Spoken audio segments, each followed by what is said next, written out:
Hello gang. Just about up and running.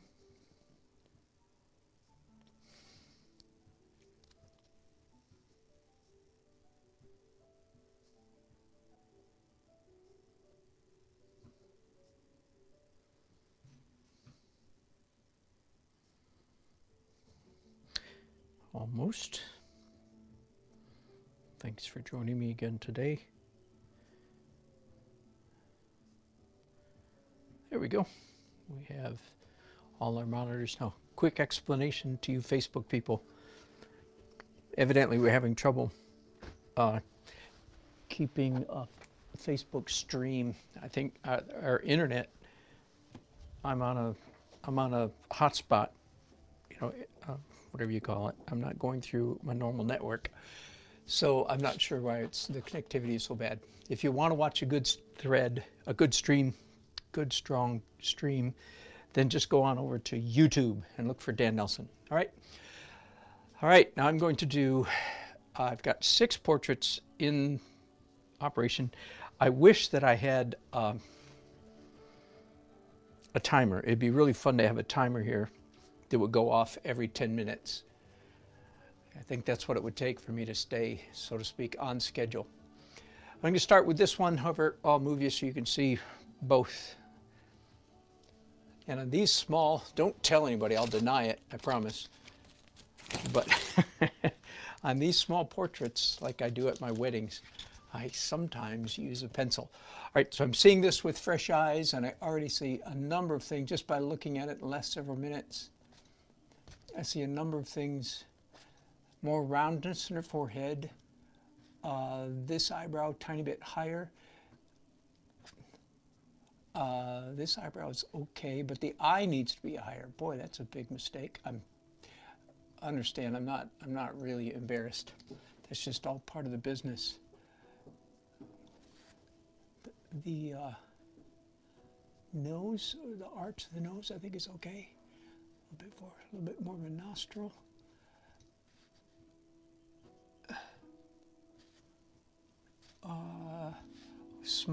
Her smile curve goes the wrong way. And now it's just getting down to things that are so small. They're hard to paint because they're small. A lot more gap back here in her teeth. And a little bit more dark on her bottom lip. I'm using a brown pencil, by the way, instead of black, so it's a little bit more forgiving.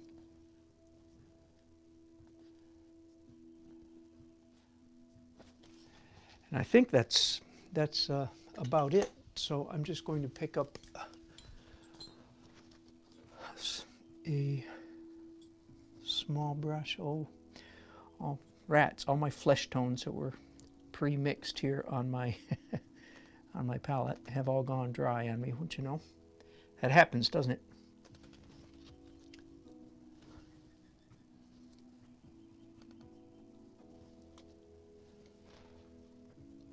And again, look at this death control grip. I'm, to my undying shame, I get kicked out of the, totally out of the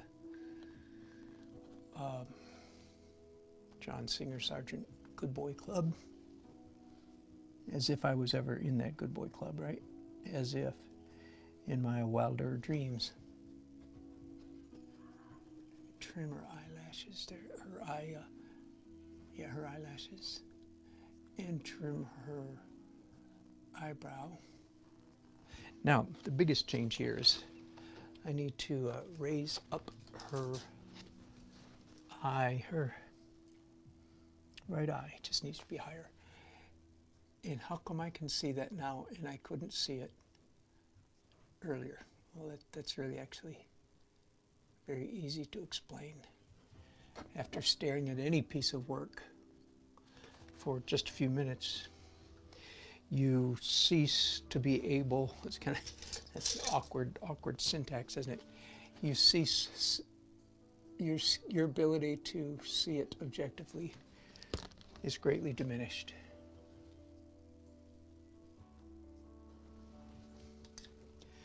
And then we come back, as I just did a few minutes ago, with very fresh eyes, you go, oh, now I can see it. So that's what I'm planning to do here is I've got 6 portraits all in various stages of completion or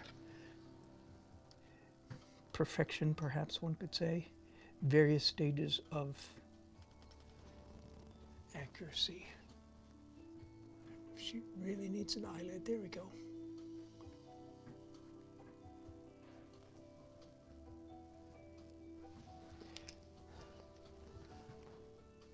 I have a dark brush and a mid-tone brush. Let's make a higher lighter brush, or brighter lighter brush. That will save me a little bit of time if I can toggle between 3 or 4 brushes that have roughly the right color on them at any given moment. So right now I've put some, and these are, by the way, I rarely talk about my brushes, about the shape, that is. I talk about the brand a little bit. Almost all my brushes are Filberts, for what it's worth. Evidently, I strongly prefer Filberts to any other shape of brush. Oh, we're getting some static, aren't we? Let's see if I can fix this. There we go. Okay. There we go. They can make a come to a fairly sharp point, but it's a wedge-shaped point. Of course, it's not like a point of a pin. It's like the point of edge of a knife, and I find that that shape particularly helpful, useful. Once again, I'm going to use a pencil. If you tell anybody, I'll deny everything.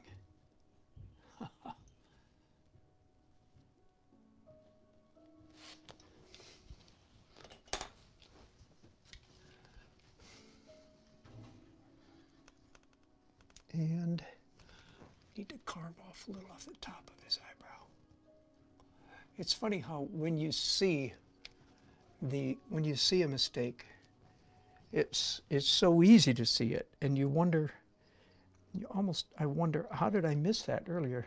Again, the answer is actually quite simple. It's because your brain can only process so much information at any one given moment. And while you're busy focused on one thing, you're completely ignoring or missing 14 other things. Does that make sense? That's actually the way it happens. And then you come back and see something you didn't notice before. And that's when you go, my goodness, how did I miss that? But I quite do know the answer to that question.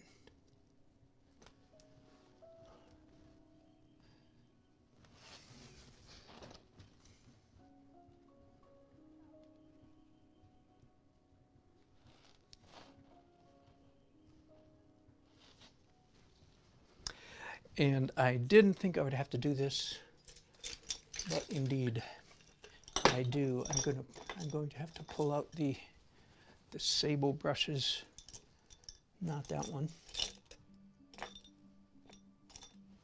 There we go. No, not that one either. Hang on just a second.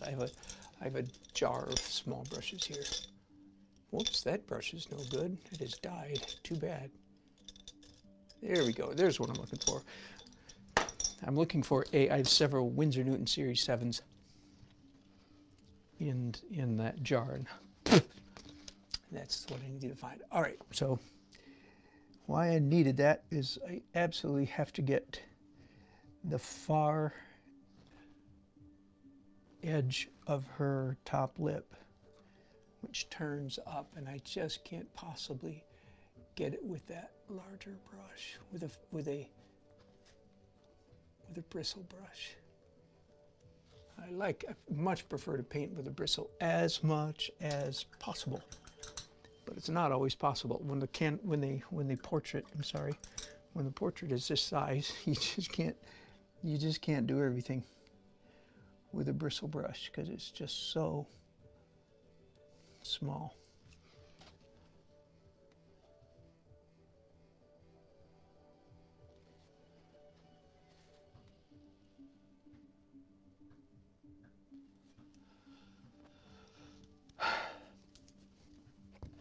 I'm going to try to shape the front of her face here with a bristle brush. And I need to get a bunch of tools out of my hand. After a while, my hand just gets too full of brushes. There we go. All right, I guess I'll do it this way.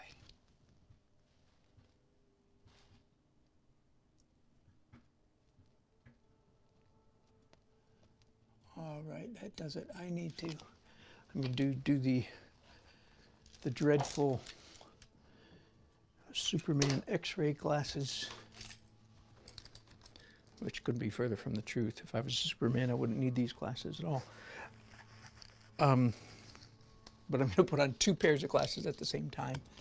Talk about humiliating.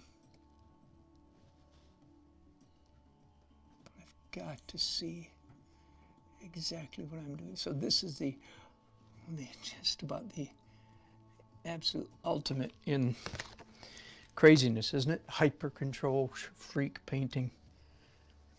It is indeed just crazy. Having done that, however, I now see that we actually, don't you hate it when you get your brush all ready to go and there's a hair coming out the end of it, just a fiber, not a hair, I don't mean a brush hair, I mean just a piece of lint, a piece of dust.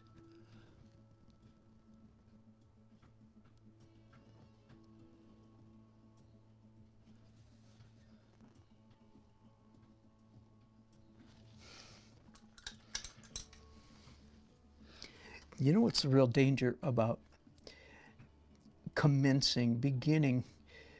Once you start painting in this way, super fine brush, death control grip, and especially super, 2 pairs of glasses, it's hard to break out of this. Once you get, it's like you start down this rabbit hole. It's just really hard to get out of it. And here I am. I've fallen and I can't get up, kind of thing.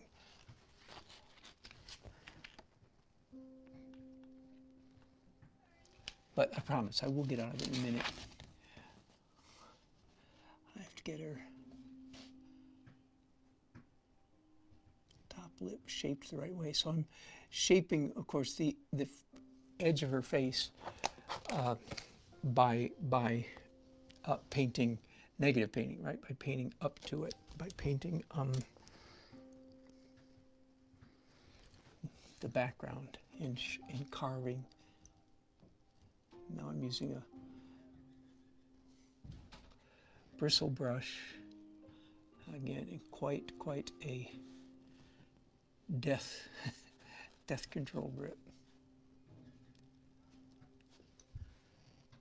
And my 10 minutes I'm afraid, are up on this painting, aren't they? Well, whoever made that rule, that was crazy. Whoever said 10 minutes was a limit. I haven't even gotten down. Okay, how about this? How about instead of a time limit, I at least give myself 1 pass down her face. That is to say, I start up here at her eyebrow, and I'm working my way down, and I haven't even gotten, I've gotten to her top lip. And that is very literal, by the way. I started up here and moving down. And if you don't mind giving me enough time to see your top lip. Hello, Julia Bettino and Emiliano Pessamina. Emiliano, good to have you here.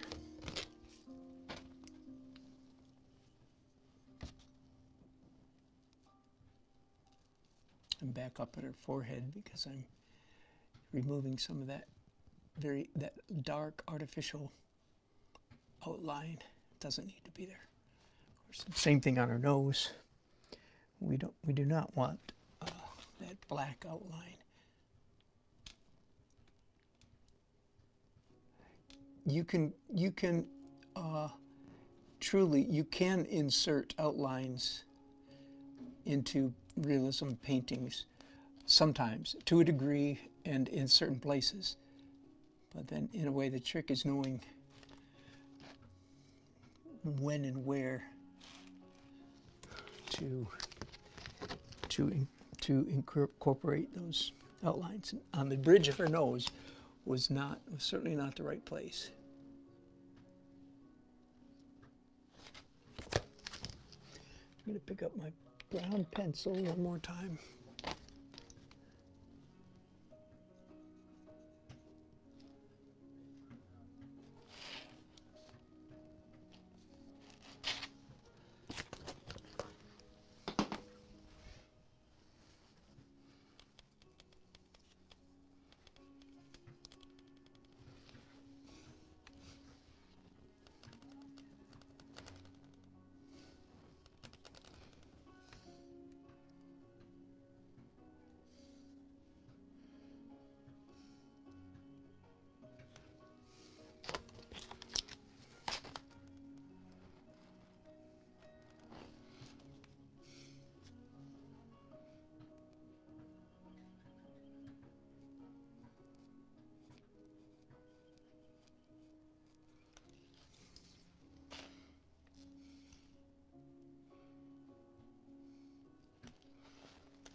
More red again on her.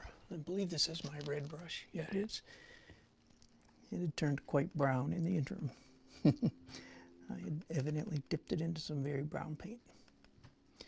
But it's back to red again.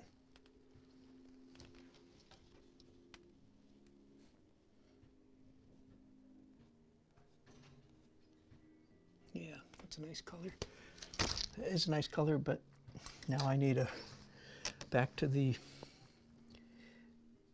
sable brush, because I can't get her top lip with a brush that large. Now let's do some of the highlights. In a minute or a few minutes, I'm going to actually stand back and look at this face with fresh eyes. But I'm not doing that yet because I'm just too busy just painting what I can see, what I know needs to be there.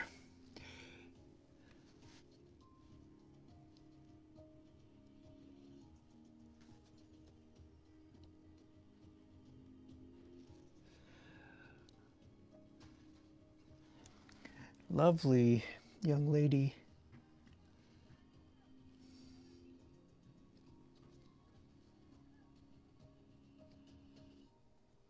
Of course, as I've said before, we all of us, everybody in my generation, we now know, so late in life, we know what the secret to beauty is.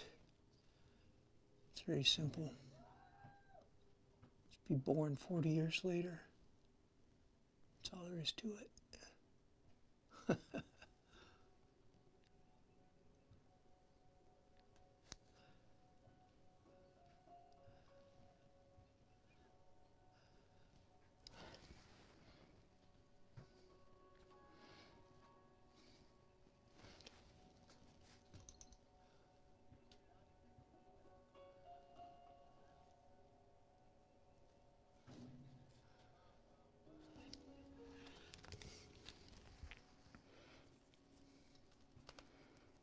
Every time I go back to a bristle brush, I feel like I want a little fanfare. I want people to notice, hey,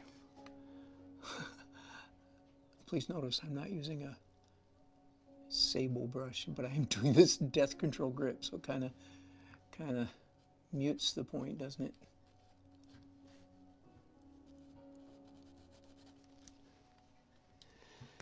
And so much for the cheering. Back to the superfine sable brush.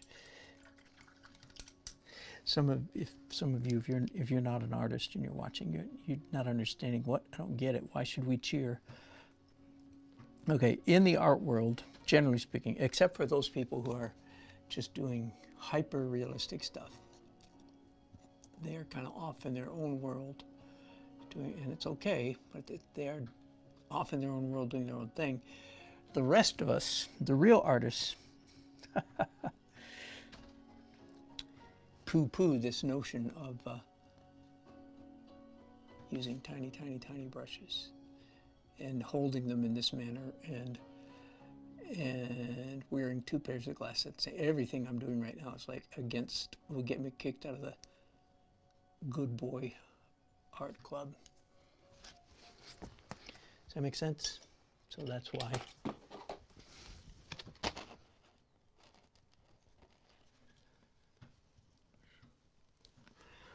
All right, I'm down to the last few strokes on this lady whose name is Holly.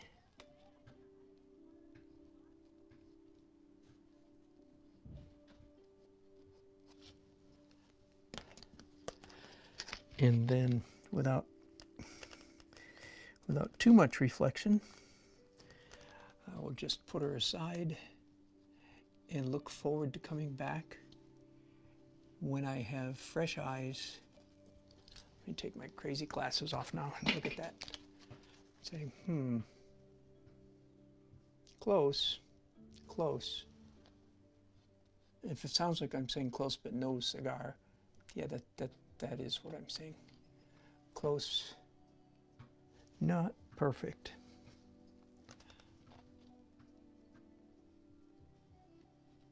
But I'm not even going to worry at the moment about what's not perfect about it. That's close enough. So let's get rid of that portrait. And who should I work on? Okay, I'm going to work on Jim and Sally.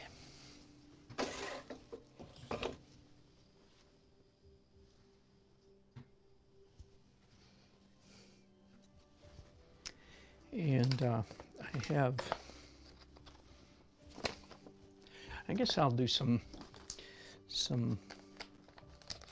look at a large image of Jim. Bear with me just a moment. Let me put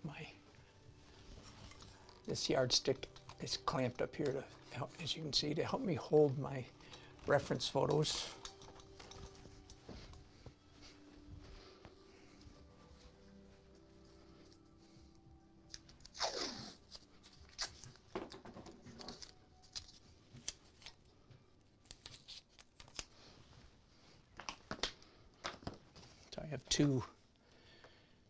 I have large and small. I guess I'll go large. Neither of them. One of the early cheats that I will apply, if I need to, on any of these will be going to my Photoshop computer behind me and printing out an image exactly the size. That makes the job easier. Now that I've done all that, sorry about that, I realize I need to raise this painting up just a little bit. Generally speaking, you want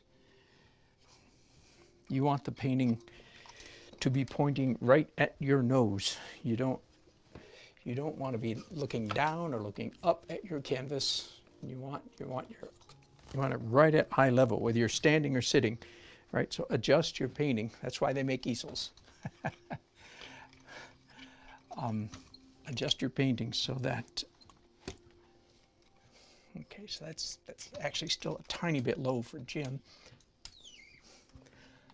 but I'm tired of making you wait for it, so let's just call it good enough. When I go to Sally, I will fix her.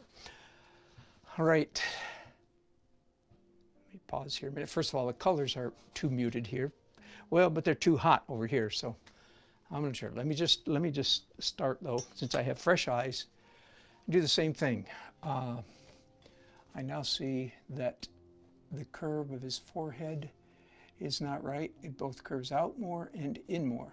In there, out there, and in there. So that looks a little more like Jim.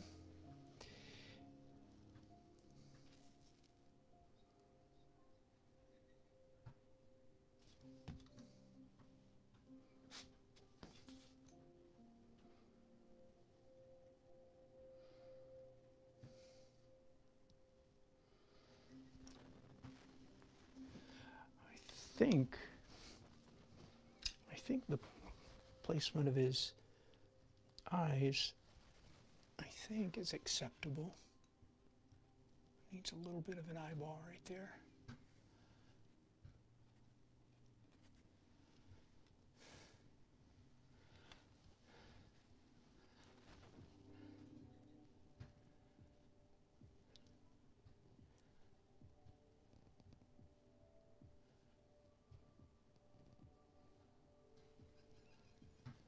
I'm supposed to be seeing this with fresh eyes. It's not coming across as fresh as I would like. Aha! Okay, the crossbar on his glasses, and that can mess up a bunch of other stuff, you see.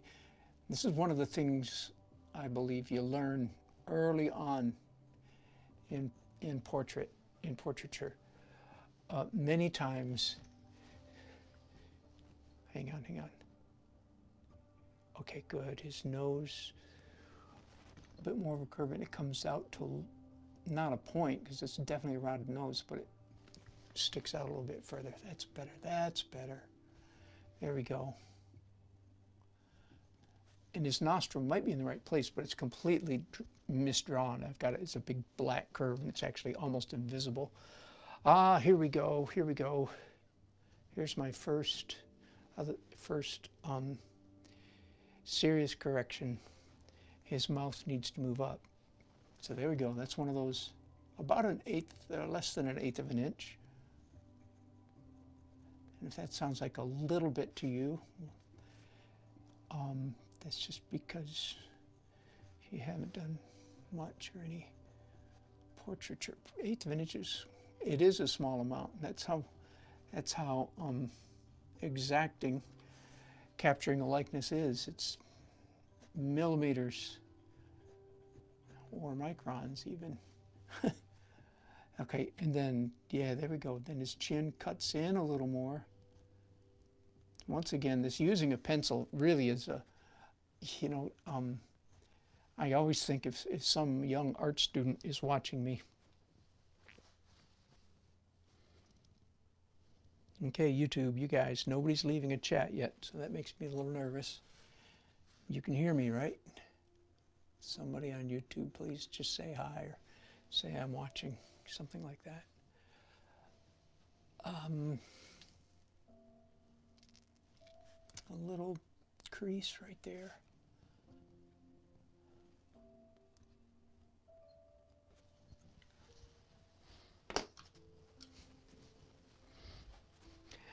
For the moment, I've got my palette over here on my drawing table so that I can lean in really close.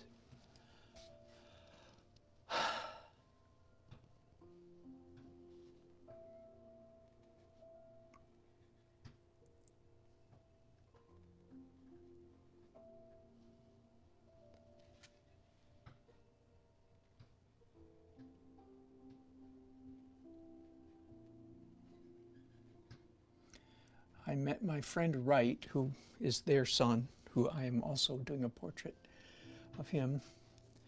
I mentioned to him about the redness of their faces, and he said, well, they had just been at the beach.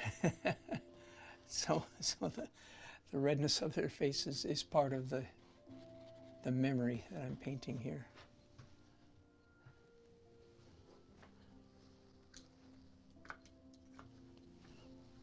All right, I'm ready to put my paints back here where they belong, I think.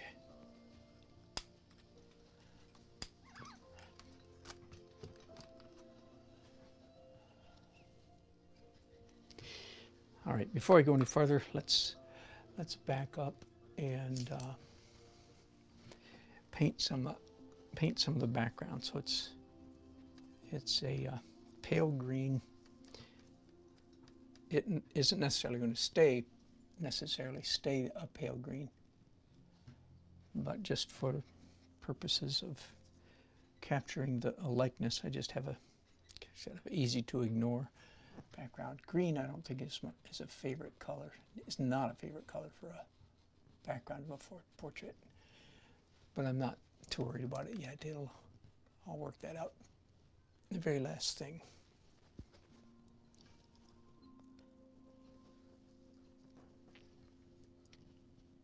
Okay, this area down here really needs to be defined.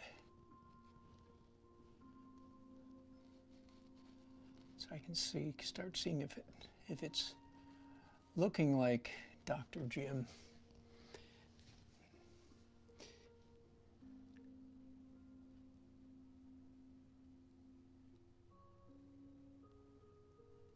I think his ear is too large. I'll fix that. I'll fix that in a bit.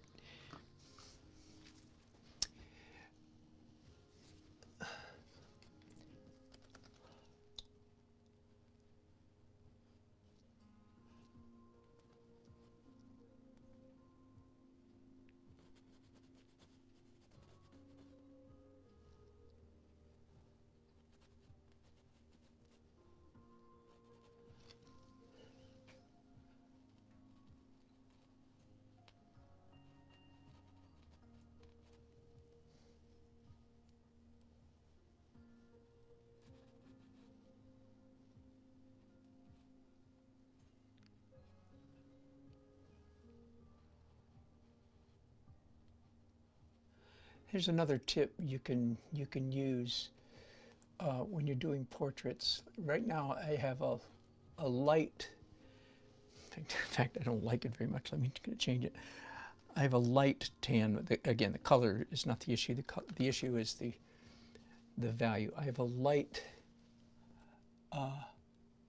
color paint on my brush. It's lighter than generally what's here, and it forces me to look at the photograph through a different lens. Instead of looking for dark edges or dark things, I'm looking for light areas. So I'm seeing things in the portrait that I am a little bit inclined to miss or to ignore when I'm painting a mid-tone or dark value. So when you're painting, go back and forth between light, dark, light, dark, light, dark, and it'll help you actually see. Ah, I see what's happening right now. There we go, there we go, there we go. The corner of his eye. I've got the outside of his eye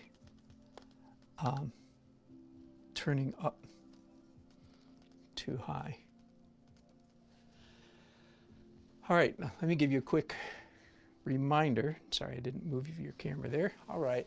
Hello, Barbara. Thanks for speaking up. Good. Thank you, Treadfall. Good to have you joining me. Yeah. Hello, Chakib Madrid. That sounds like, well, hey, David, my son David in Flagstaff, and my granddaughter Dylan and Melissa. Well, David and Dylan, welcome, welcome, welcome. All right, so here's the line that is erroneous.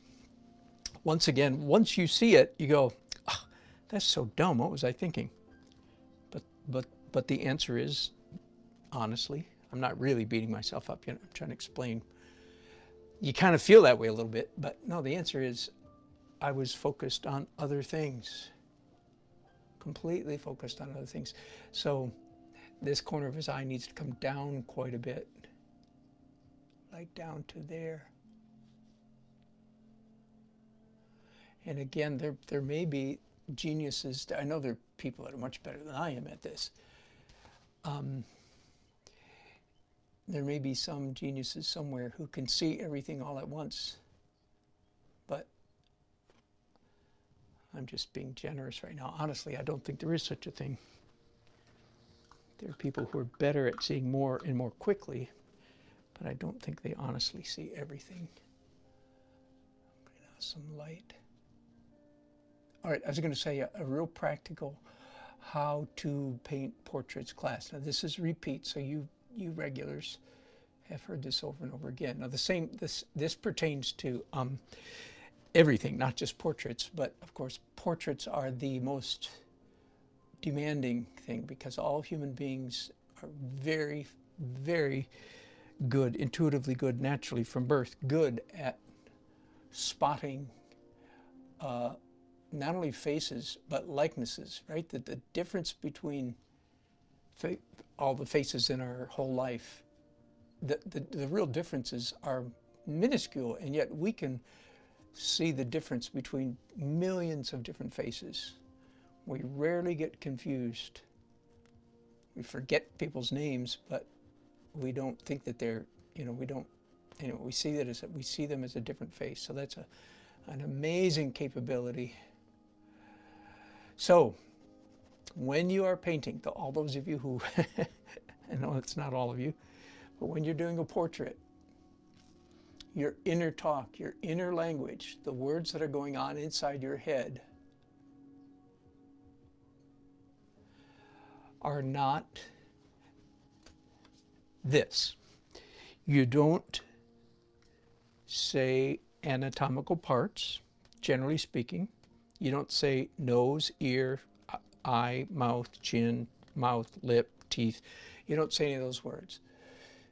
Now, I'm saying them to you right now because I'm trying to communicate with you. But inside, for instance, when I talked about this eye, I said this corner of his eye needs to come up. Inside, I'm saying this line needs to move up, I'm sorry, in this case it was down. This line needs to move down.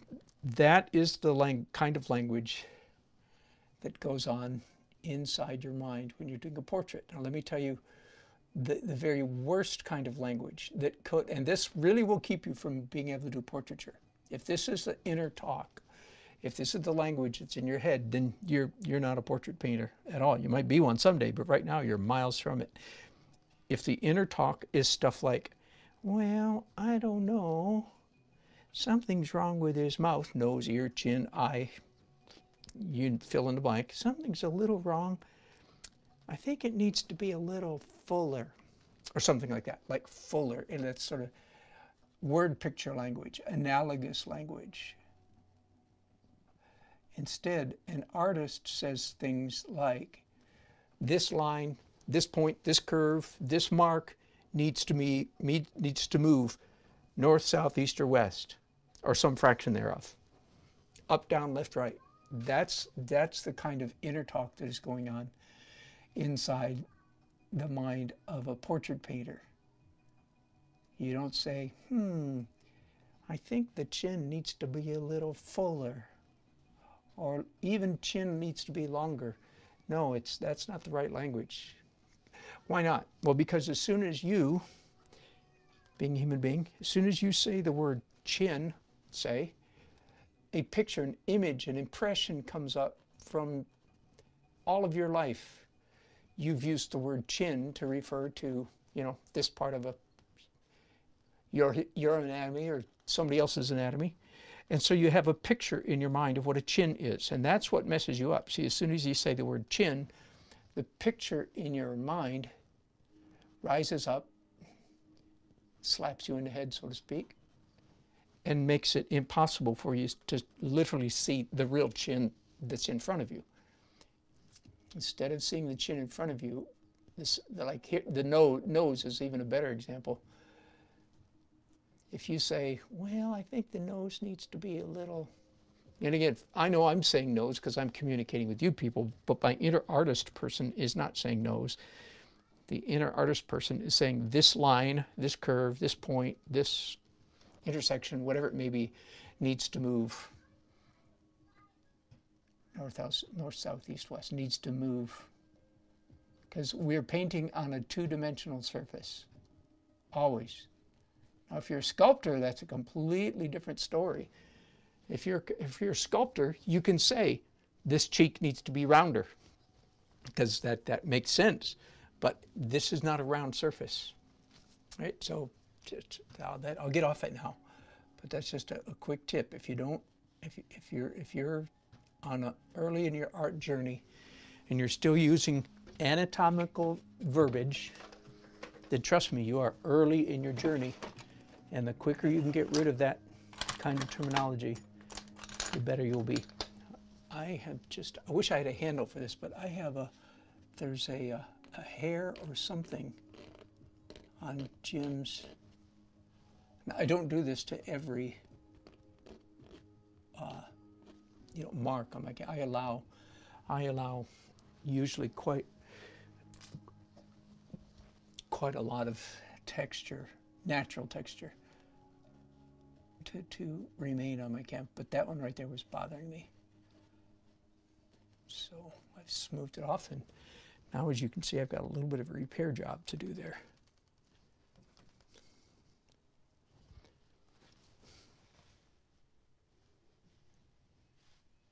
Oh, I have people helping me now.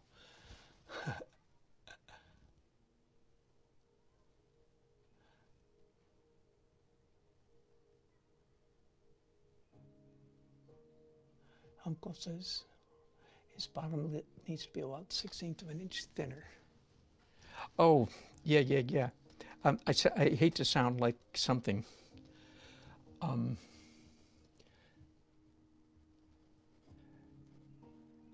haven't even gotten there yet. The interest in this, by the way, now I hope my client, well, no, it's okay, right, understands. Let me tell you something about the photographs that I'm painting from right now. In fact, 3, 4 of my 5 photographs are flash photography. And in the years past, when I've done this kind of thing, given people a special bargain on getting portrait done, I have specified no flash photography. But you know what I discovered? The general population does not know what flash photography. I mean, they know it means a flash was used. They know that, but they can't discern with their eyes. They don't visually understand what that means, because we're getting static again, aren't we? Hang on. There we go. So anyway, so I just gave up.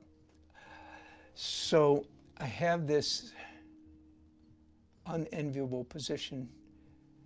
I'm not even telling you why no flash photography. Okay, I'll tell you why.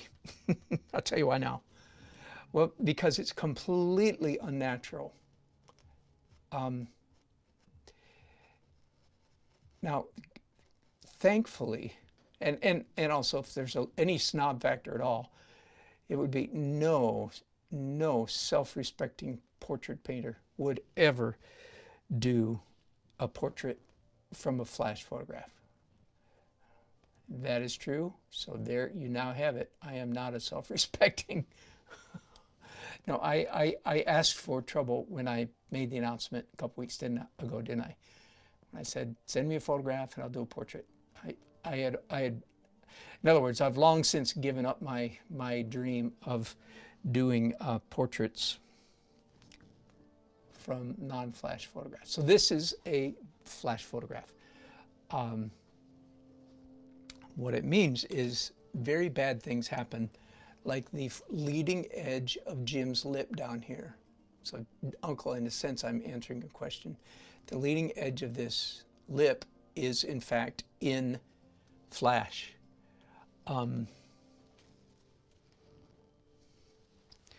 Which is, again, completely unnatural. I'm convinced that a visually discerning person from 150 years ago, or whenever, before flash photography was invented, and of course it was invented quite a long time ago, right? Because you've all seen the old gunpowder stick going off, right? So they've been doing flash photography for a long time. But I'm convinced any human creature come back in time and see a flash photograph, they wouldn't understand what they were looking at. Uh-oh. Okay, gang, just got a signal that one of my batteries, one of my phones is about to die, so I'm going to plug you back in and hope we don't get too bad noise. Let's try that.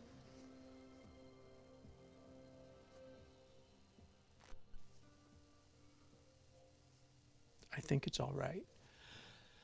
But what happens sometimes, it starts out quiet, and then after a while it gets noisy, so I hope that doesn't happen.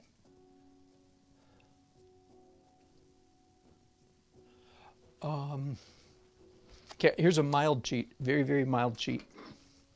Again, this piece of plexiglass, thick plexiglass with lines on it. I'm going to check the curve right in the middle of that curve. Lines up just outside his glasses.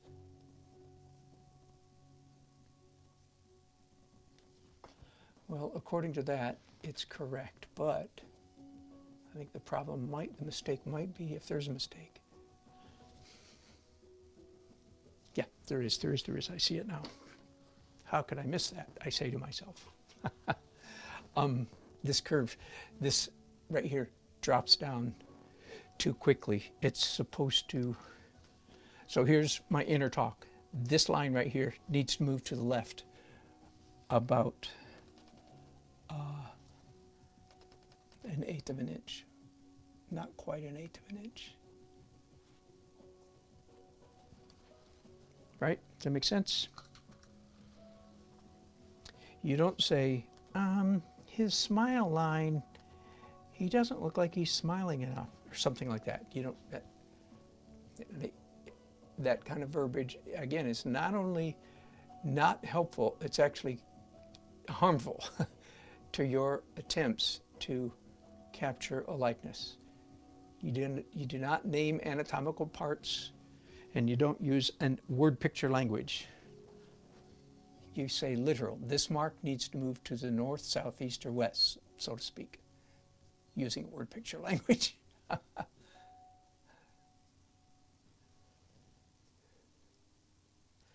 Now he's actually smiling a little bit more than real than he is in the photograph. All right, I'm starting to get portrait blind on Jim, so I'm going to leave his face because I'm going to come back to him later. But before I go, I'm going to do this green background again and diminish or obliterate this dark outline that got created on the way to trying to get the outline of his face accurate. All right, that's better. Before I leave Jim, though, clearly his ear is too large. Oh, hang on. Let's do this. So I'm going to cheat a little bit. So this is a proportioner, and I'm going to measure the length of his ear, full length this way. And then I turn it around and I push the knob. This is not a full, I'm not giving you a full, what's the word, clinic, how to, just a quick, oops, I just did that the wrong way. Wait. Wait a minute, I need to find something that's reliable. Let's do corner of his eye to the bottom of his mouth. There we go. Then over here. It's a little bit awkward because my painting tray is in the way. Oh, so there's that measurement. I have to redo this one because my finger slipped a little bit.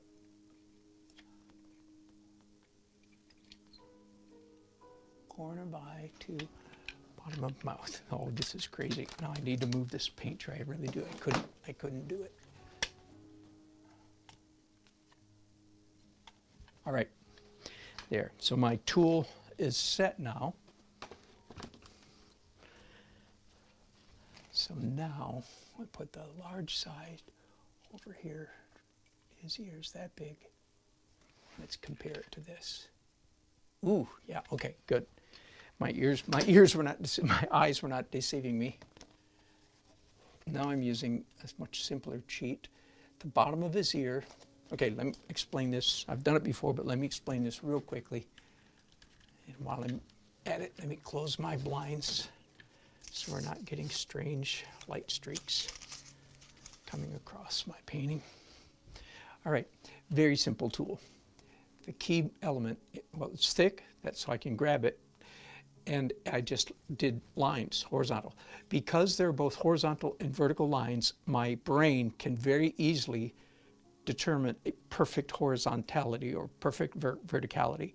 If there were only one or the other, my brain wouldn't be so good.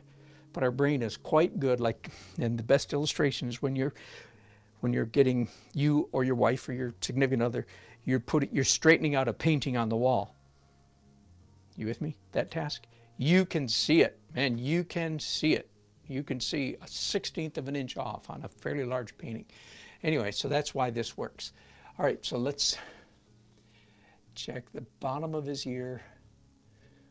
Goes right across the top third of his nostril flare. Ooh, oh my goodness. So according to that, I'm about 3/16 of an inch too low.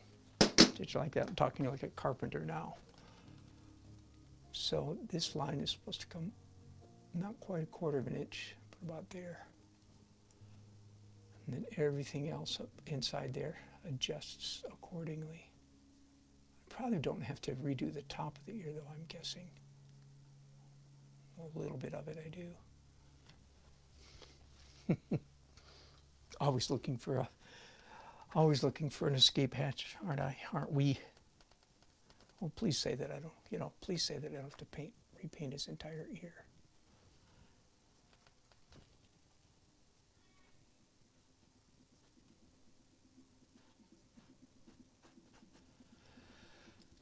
Now, while I'm at it, let's check while the proportioner is set up, let's check the width of his ear. A little bit harder to measure since there's not a real clear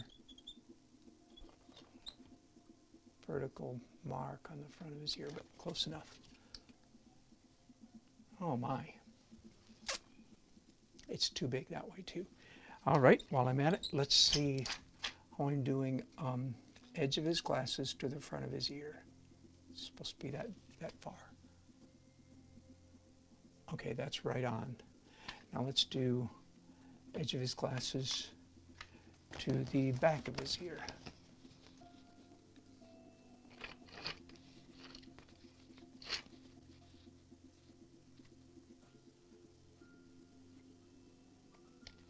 It's supposed to be this far.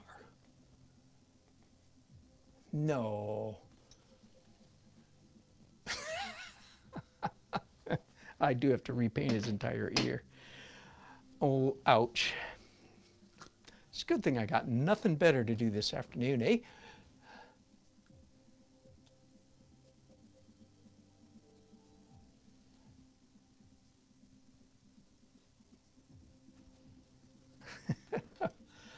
Oh, that hurts, ladies and gentlemen. That hurts. It always hurts when you find out how bad you are.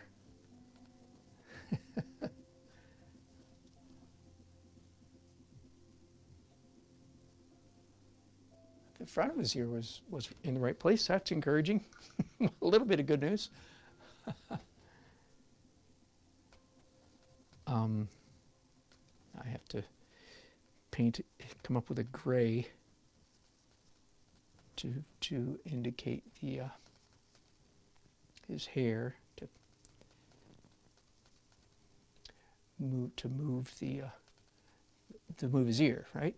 So here's some real quick mix of gray paint. Yeah, good enough.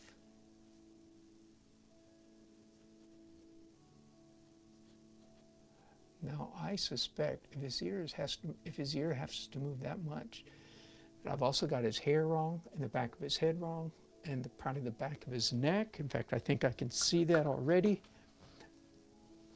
Yeah, tell you what, I'm going to move this photograph because I'm having to do, since I am using this, so this is called cheating, ladies and gentlemen, right? It's a fairly mild cheat, but cheat nonetheless, right? Because I'm not doing it by eye anymore. I'm using a mechanical device to, and let's go from the bridge of his nose because I feel more comfortable about that than the edge of his glasses. Oh my goodness. Let me redo that. Yeah, that was downright depressing. Okay, I'm changing my mind. I don't think the front of his ear can be correct. So much for me being happy about the placement of the front of his ear. Oh, it is not right. Now, I don't do this very often, but I'm going to do it now. Honestly, I don't do that very often. But there are times when trying to subtly, redraw something on top of a erroneous drawing. It's just not worth the work. It's just so hard because you can't see what you're doing. Now I can actually still see the previous ear, which helps a little bit.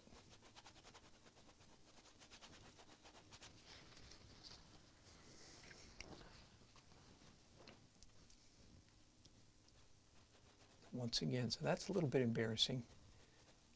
Not enough worth mentioning, though. So I de-mention it.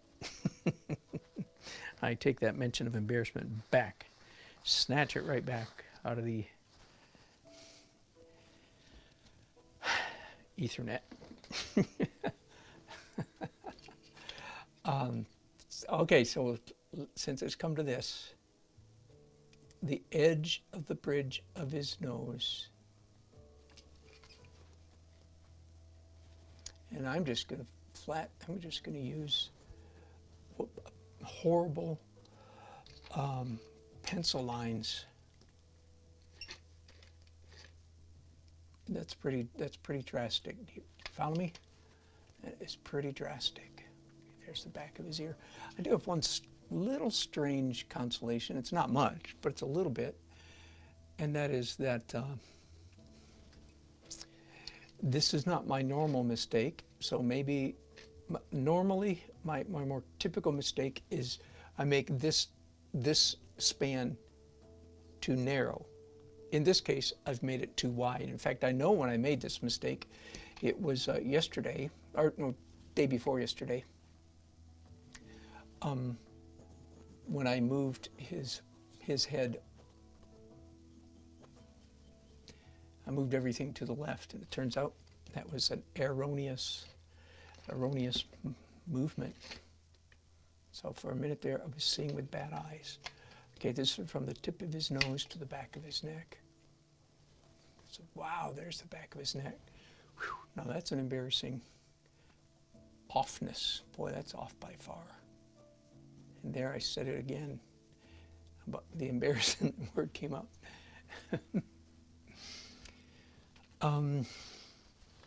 Back to this device. The bottom of his ear lines up with 1/3 down his nostril flare. And there's the bottom of his ear. Whoops, move it over. And the top of his ear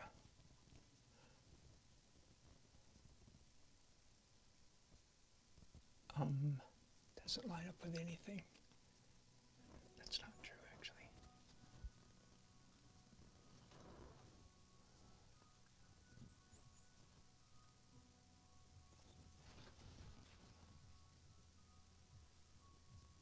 Now I'm just drawing by eye.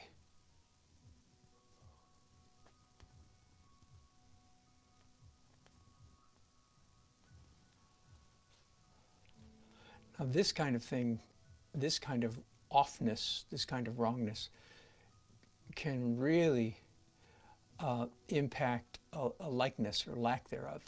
Oh, I started to say something a while ago and I interrupted myself. Let me go back to it again. one of the things you learn early in one's struggle to do portraiture is that you'll look at something and think your portrait, and you'll think that this or that or thus and so is wrong. You'll think that, oh, his nose is too low, or some such thing. One of the things you learn fairly early, I would say, in your journey is that, well, it ain't necessarily so. To quote Gershwin, Ira Gershwin, I think. George wrote the music, Ira wrote the words, I think. It ain't necessarily so. So, because you make that mistake pretty frequently early in your portrait journey, you could swear that that your face is too long or something. But and then you make adjustments and then hopefully discover at some point later in the process, like, doggone it, it was not his face at all. It was his, fill in the blank. So, I do, by the way, I pay attention to all you guys when you give me your thoughts and your input about what's wrong. But I don't trust you any more than I trust myself, frankly. Now, if one of you is like a crackerjack portrait painter, please let me know, and I might pay more attention to you. If Everett Kinsler, who just passed away this past year, I believe, if Everett Kinsler were watching me, which maybe he is, you can be sure I would pay a whole lot of attention to what he says, or Nelson Shanks, say, if Nelson Shanks was watching. But anyway, so we have learned, everybody learns pretty early on, you can't trust your first impulse, because many times what you think is the problem is actually not the problem. It's something else. So, and this would be the type of thing, I mention it here because I'm reminded of it again, because this is exactly the type of thing. Having his ear too far back, I would be focused on the front of his face, possibly for hours, and likeness, the elusive likeness, is eluding me, and I can't figure out what's going on. And come to find out, it may be the back of his head. Who'd have thunk it? So I'm not saying that's what happened this time, but that's the kind of thing that would be so easy. So what did happen a little while ago is I saw that his ear was too large. I perceived that. Then when I started measuring, it was like, oh, I had no idea. I was just opening a can of worms.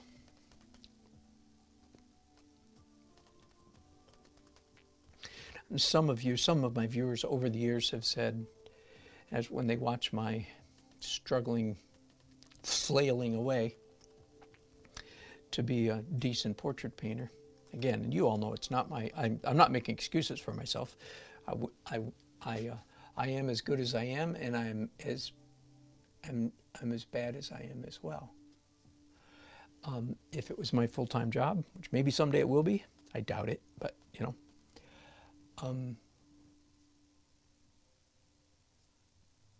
I would get better if it was my full-time job, wouldn't I?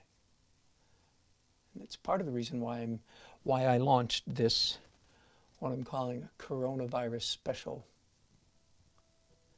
And I'm still open, by the way, if you would like me to do your portrait, a ridiculous $350 per person. Sorry. This has to do with people are not artists. They have no idea. People are so funny. I've had so many people think that they could put 2, 3, or 4 people in the painting and I would do it for $350.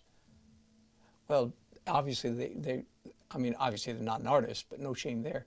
And obviously they've never watched a real artist do portraits, because all you have to do is watch me for a while to see, to discern some of the angst, the hard work that an artist goes through. Let me answer again. But Mr. Nelson, but Stupid Dan, couldn't you do this much more quickly if you just traced or projected? And the answer is, heck yeah, of course I could do it much, much, much, much, much faster, of course. But what would happen to my drawing skills? Down the toilet. Same thing that's happening to yours, Bubba, when you do it. Now I'm committed to calling you names and being irritated, so I better back off a little.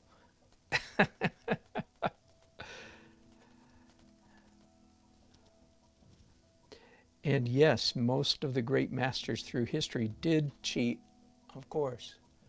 One great exception to that, one outrageous exception to that rule, by the way, according to David Hockney. So the book is, I forget what it's called, Secrets, something of the Masters.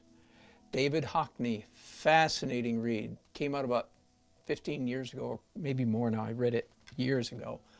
Fascinating, fascinating read. David Hockney, about the fact that most of the great masters, art masters through the Middle Ages and so forth, through history, or the Renaissance, cheated, used a camera obscura and other such means for capturing their images. The one great exception is Rembrandt. He did not cheat. That's according to David Hockney, and he seems to have done his homework pretty well. So when the book came out, it caused quite the ruckus, and that really amused me considerably, because the ruckus came from the art establishment, and the art establishment has been, as you all know, maybe you don't know, the art establishment has been death on realistic painting for decades, but they complained that their gods and goddesses, their superheroes, might have quote unquote cheated.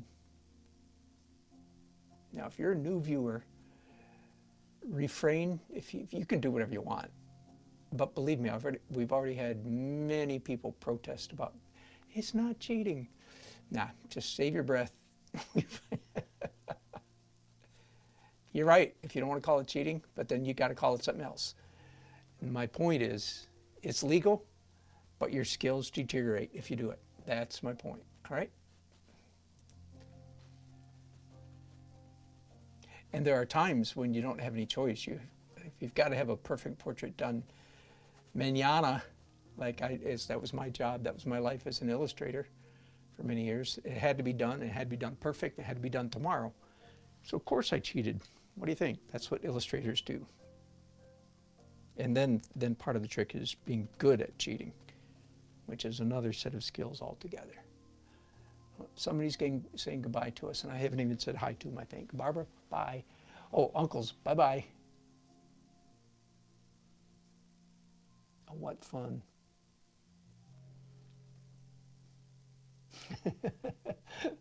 A minute light in the shadow between his and his bow tie.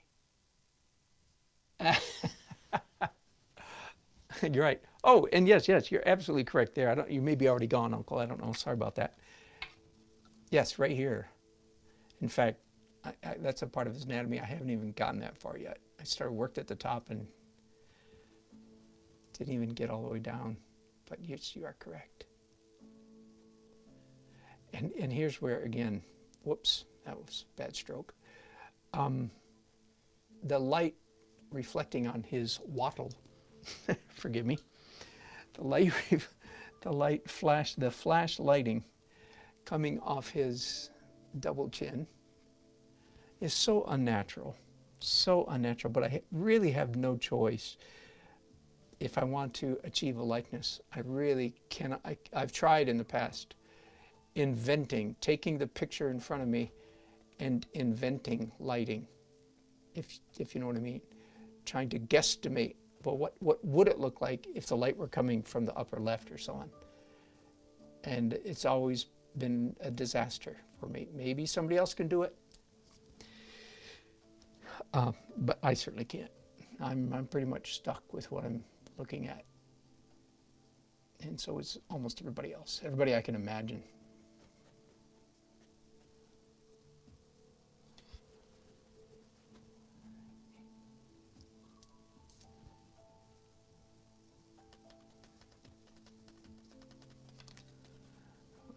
All right, let's go back. I'm just about ready to leave Dr. Jim too, aren't I? I'm just about Had enough. Had enough of this guy.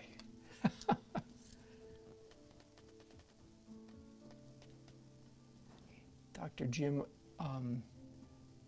was one of the city's leading veterinarians for many years, back when Raleigh was a sweet little town. One of the funniest bumper stickers I've ever seen. It's only funny if you're from North Carolina.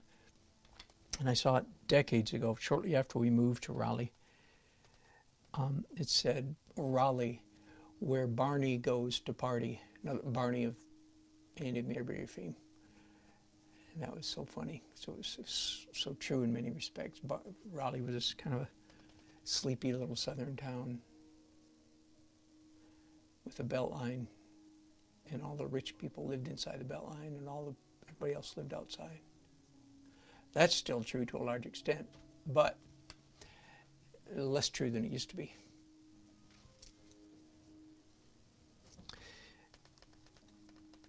Anyway, Dr. Jim was, now that I've said all that, like, so was he inside or outside? He was inside. This is back in the day when, back in the day. In fact, my wife and I spent our wedding night in Raleigh in a hotel that has since been torn down. It wasn't that bad a hotel. It's just Raleigh's gone through such a renaissance that the hotel that used to be nice back in 1980, 40 years ago, wasn't even worth fixing up about 10, 12 years ago.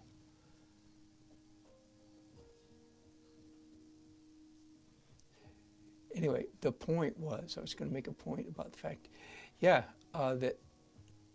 so 40 years ago, I didn't know much about Raleigh, but I'd been here, spent a night here at least. Didn't spend my night sightseeing, if you know what I mean. Well, I did, but oh, never mind, that was crude. Anyway, sorry about that. Accident, I didn't, came out too quickly. Anyway, you could ride all the way around the Beltline of Raleigh and see nothing but trees.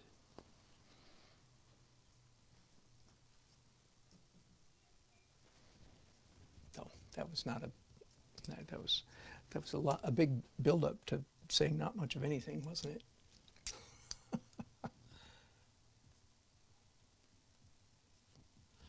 All right. He needs work, but I'm going to leave him because I'll have fresh eyes later. Let's go now to his wife, Sally.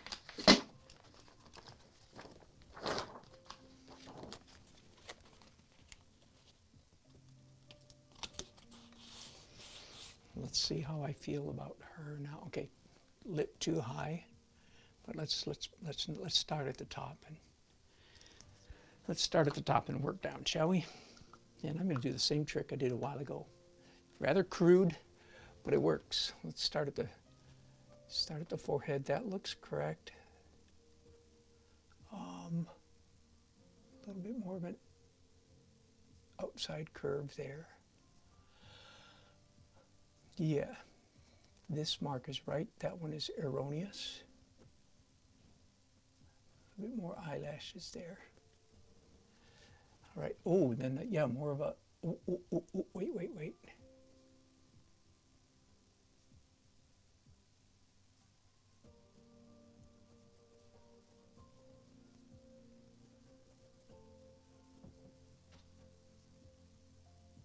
I'm going to change my mind.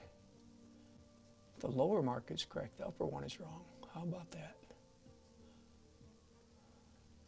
Okay, a little bit more of an arch in her nose. Lovely nose, Sally, I must say.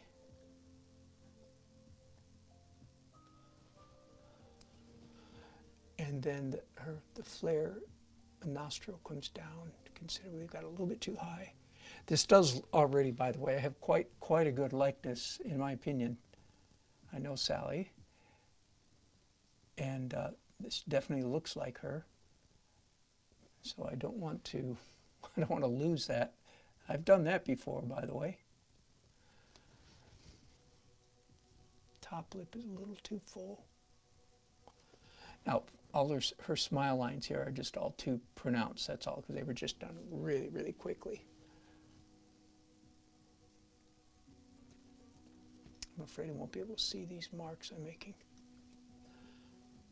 Okay, now her bottom lip, a little bit more teeth.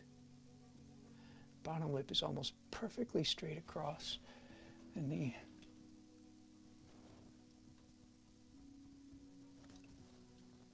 and the fleshy part of her chin extends beyond her lip. That's unusual.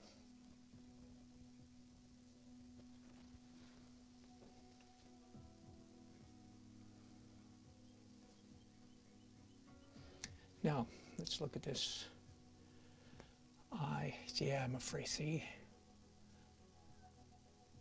All right, so everything over here needs to come up.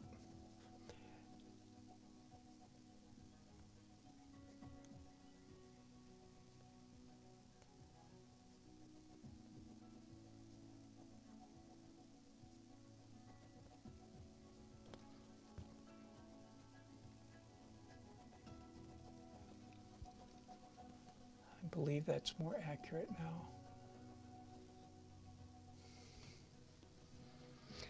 Before I continue, let's just pick up some paint and do some of the light areas.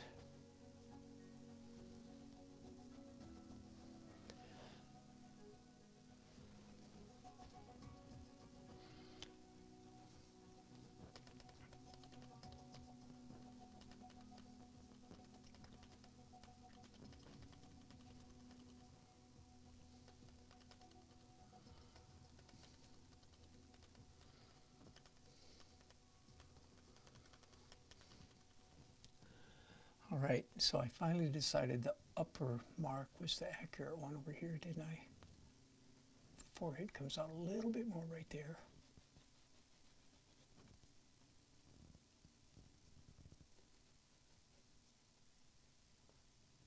Raise the eyebrow up.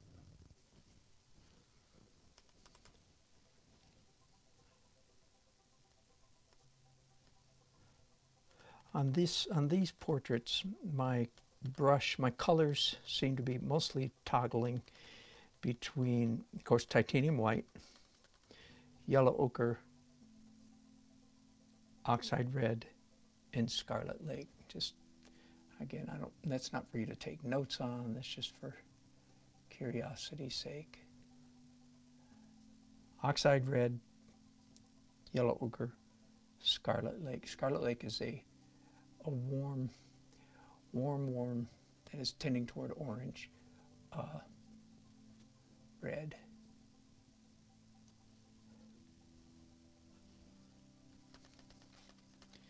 And a smattering of everything else, of course.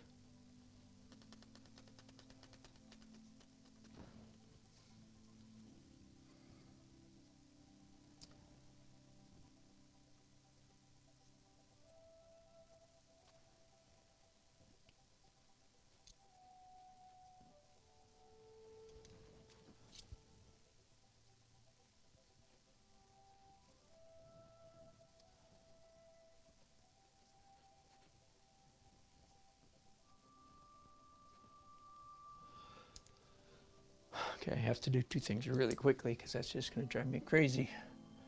One is do her iris, the dark part of her eye. Once again, it's a really bad photograph because the white of her eye is actually, I'm not complaining, right, if you catch this, but it's just the reality. Her pupil is actually refracting light and glowing red pink, red eye, even from this angle. Okay, so now I'm mixing up a color to do the whites of her eye, and you remember, don't you, the unfortunately named white of the eye, because I'm convinced that simply because that's the name of it, one of the most besetting, ubiquitous mistakes that early portrait painters make, beginner portrait painters make, is they make the white of the eye too white. I say that here as I'm probably doing that myself.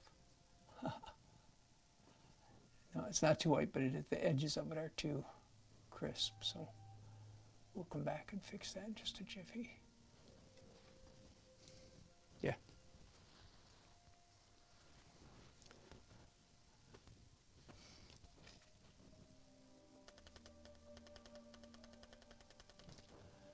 So let's create some softness over here, shall we?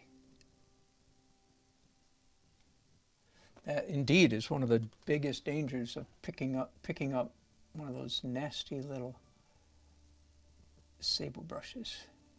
And of course, hope you catch the irony. They're actually not nasty at all. They're wonderful. That's why they're so dangerous, because they're control freaks' best friend, right? All right, I think that looks better, with the exception of, and here again, I can't really see by the photograph. I can't quite see what's happening over here.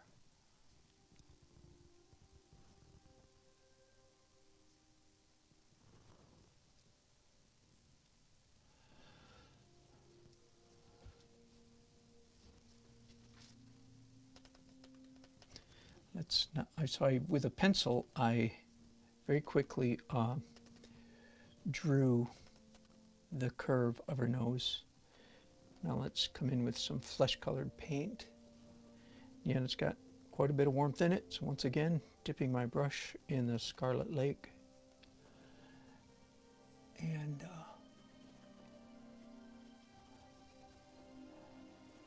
again, the whole way that I'm painting right now, if you're new to my channel, I want you to understand that I usually am railing against holding a brush in this manner. This is horrible painting.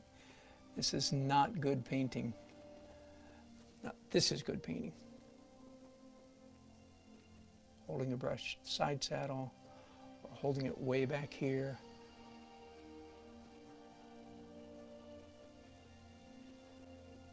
This is, if you will, proper painting now.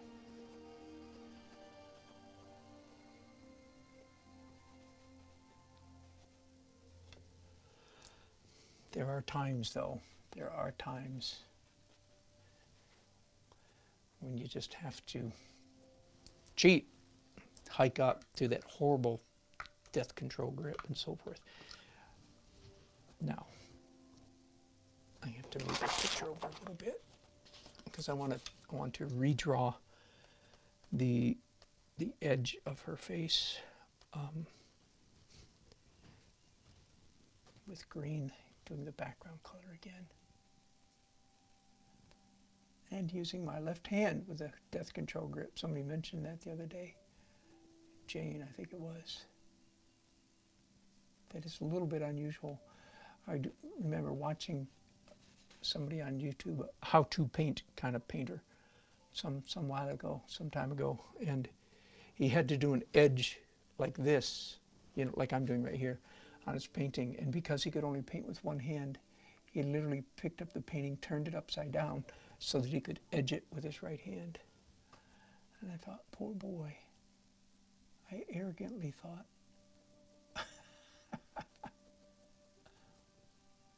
in a momentary flash of arrogance, to which I am subject. Oh. Hey, Bright. Too much grease shadow on top. You just joined us, didn't you? That's right. Because you're exactly, I said that, I already talked about that. Those creases. So what happened here, I'll tell Bright, I'm doing this painting for Bright, of his parents, for him. And I mentioned a while ago, day before yesterday was the last time I worked on Jim and Sally. And then one of those rare moments, I wish I'd had the camera rolling, because I did a nearly perfect drawing of your mom, but in bold strokes. So those are some of those leftover bold strokes. Okay, hang on here. I've got something that's not quite right. Now that I cleaned up that mouth, there's something not quite right. So let me try to fix that before I leave, before I go any further. This angle, first of all, very important, the angle of her top lip.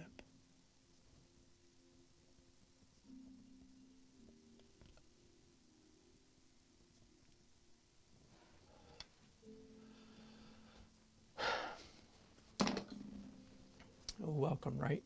I'll stop saying all the bad things I was saying about you.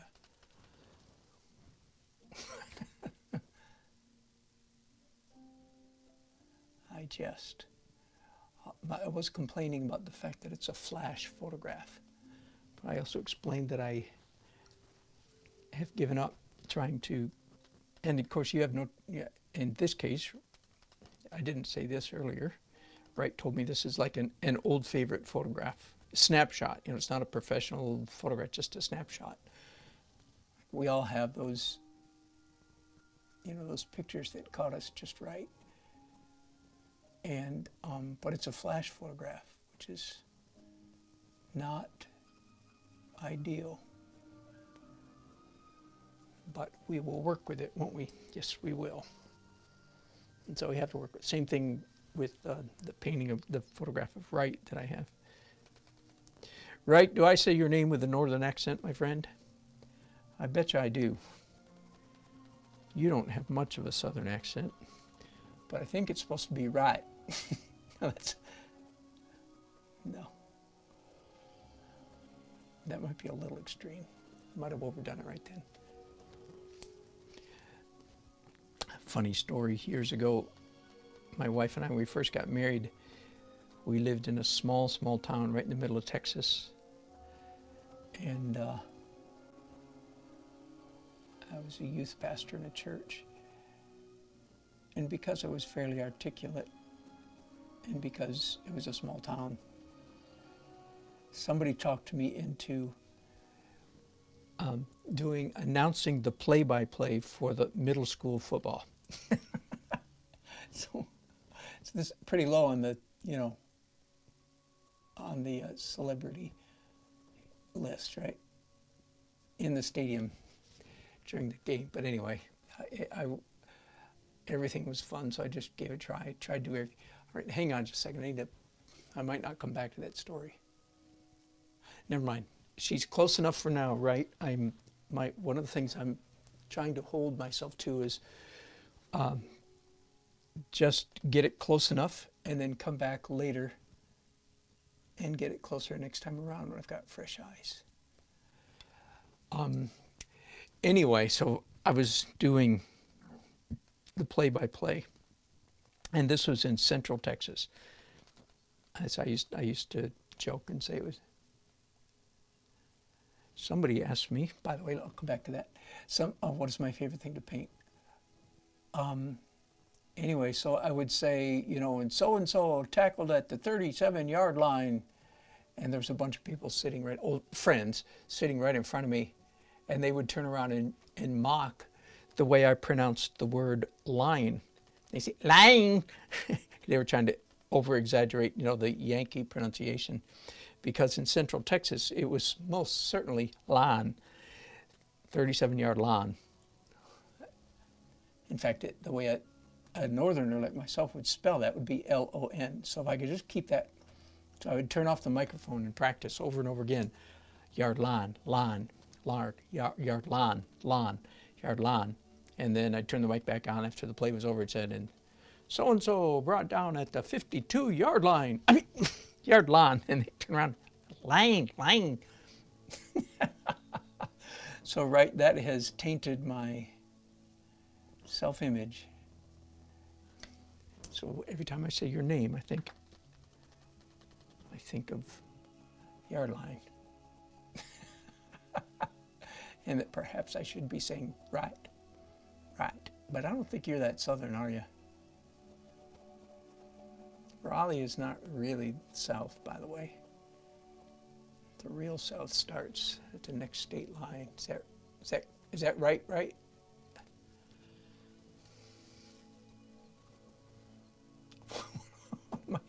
One of my granddaughter Lake actually made a joke yesterday, right, with your name. She's 7 years old. She says, well, he's always right. Which is a really stupid joke, unless you're 7, and it's pretty darn smart for a 7-year-old. I'm sure you've probably heard terrible things like that your whole life. Sorry to repeat it at you. But again, all right, somebody asked me a question, what's my favorite thing to paint? Well, if you take what I do paint most of the time as an indicator, then the answer is very easy. I paint, I know what's happening here. Her mouth is going down too far. What I paint the most is cityscapes, so landscapes, but with buildings in them, so cityscapes. What's second most? Oh, wedding paintings is second most, and so that's portraits in a sense, but portraits that are pretty small. Not unlike a couple that I'm working on here this week, small, and I did one last week, small portrait. So that's what I do paint the most. What do I enjoy the most? Well, probably cityscapes, but I've got to tell you that there is something about, like, and it has been for years, something about portraiture for me, because it's the last frontier. It's the, I'm not saying it's the last, but it's the greatest challenge for me. So it presents a challenge, therefore it entices me. I would like very much to be better at portraits, and that's of course part of the reason why I'm doing this offering to you. So I haven't mentioned it yet. I mentioned it but didn't finish. If you want me to do your portrait or a portrait of somebody you love, oh, that's right, I did say it. I said $350 per person. I did say that already. I'm surprised how many people, yeah, I already said that too. Anyway, $350, which is ridiculously cheap. If you go on my wedding painter, or no, my portrait web, my price for a portrait of one person is $1,250. That's my standard price. So why am I doing these so cheap? Because I want the practice. That's why. Oh, and because it's coronavirus season, nobody's got anything better to do. I don't even know. Probably about lost about $35,000 of contracts. Most of them will be done later in the year, but some will not. Like I've got a bunch of weddings that got canceled, and then they all, of course, rescheduled for in the fall, and of course, a bunch of them stumbled out on the same dates. So, yeah, so this whole coronavirus thing is quite the disaster for me, just like it is for a lot of other people.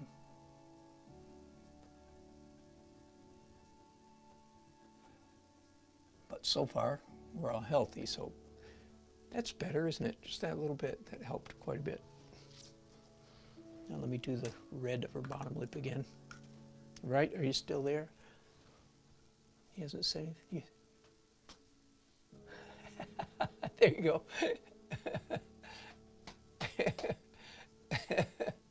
You don't worry, right? You may pick, my friend. You're not coming across as picky. And you're exactly correct. As soon as you got on, you saw that. Good. So I don't butcher your name too bad. Your friends in Sampson County, right? They say right, don't they? As I said, you have to get out in the country in North Carolina to hear that real country North Carolina accent, don't you? We don't get much of it. Those creases are still way too blah, blah, blah. They're driving me nuts now. And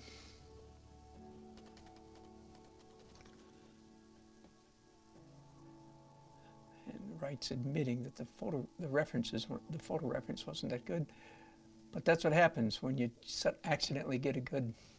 Okay, I know what I need to do. I just need to mix up a medium darker paint and go over those dark lines that I used really as a reference to indicate where where those dark creases should go, but they're simply too dark. So let's just push them back, diminish them, okay? Better have the right color in my brush or they'll just disappear and that won't be any good at all.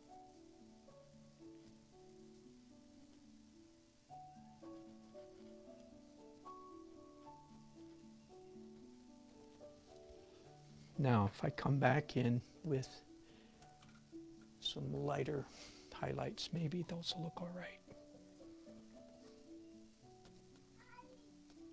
Boy, time does fly when you're having fun. And when I'm painting, good news is I'm almost always having fun.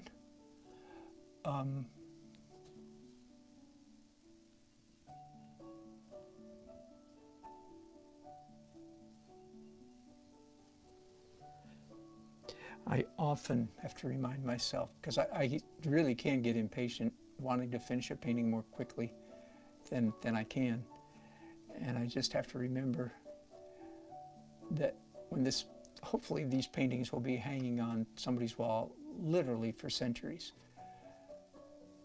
And nobody's going to say, well, some crazy person might, but nobody's going to wonder how long did it take him.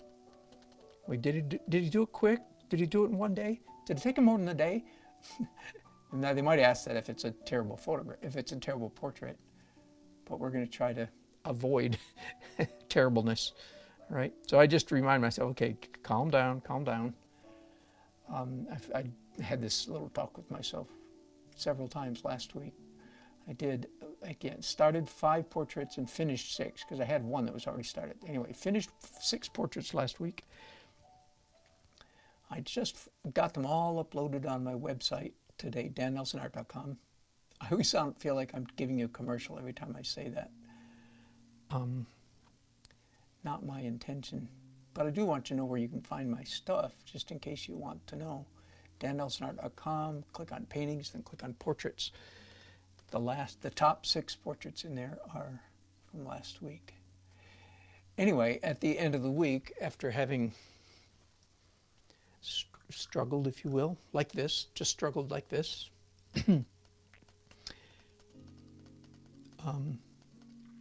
I did indeed have a sense of accomplishment in spite of all my quote-unquote struggles. I'm lightening these creases yet once again. That looks quite a bit like her, doesn't it? Right? What do you think? She overall just needs some tweaking, values issues and details, but I feel like it looks like her quite a bit. And I can come back and say, no, burst my bubble. He's the only one that has the right permission to burst my bubble right now.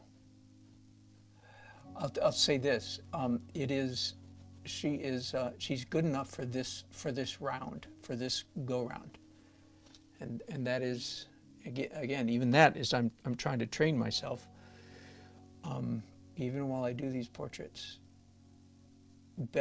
really better not to finish it all at once. Better to come back, because I'll see it again. I'll see it with fresher eyes here in just a little while. I mean, probably tonight or tomorrow, whenever the next time.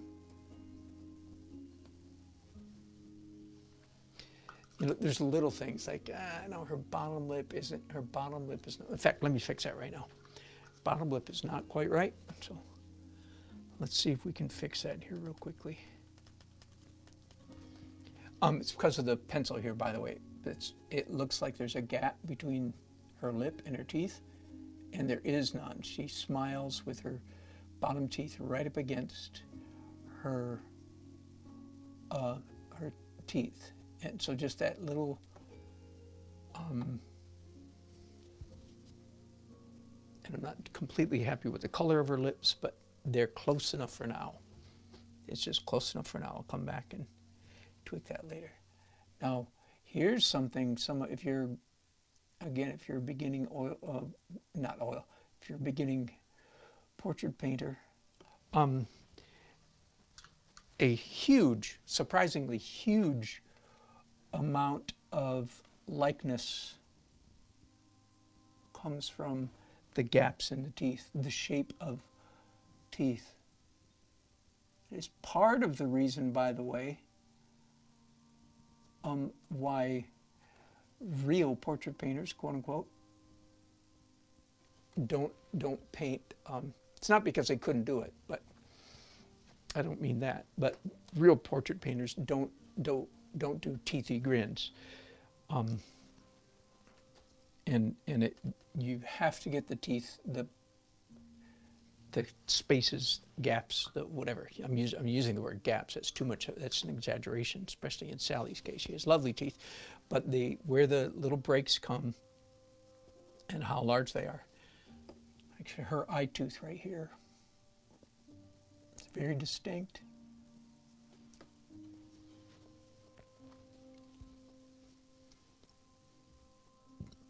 Ooh, her earring's in the wrong place. That's a stupid mistake.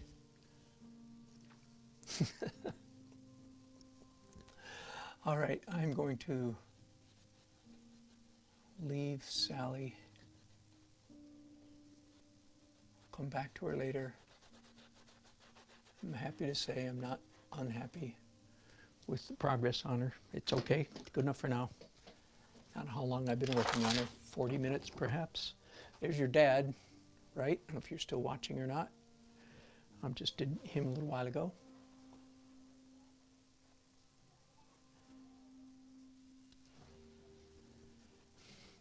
Yeah, that will be fun doing that necklace indeed. It was Carol Cooper who asked me what was my favorite thing to paint. So I don't know if you're still with us or not, Carol, but again, cityscapes, if no doubt, but I really do enjoy working the struggle of portraits precisely because it is a struggle. And the mental work, this is important for any aspiring artist. A big part of the reason why I do work on portraits, and I work on them periodically, it's not my normal thing, but I do it, is because I know that if you can capture likeness, if you can do, you see how hard I'm working, right? Trying to capture perfect likeness. There is nothing that hones one's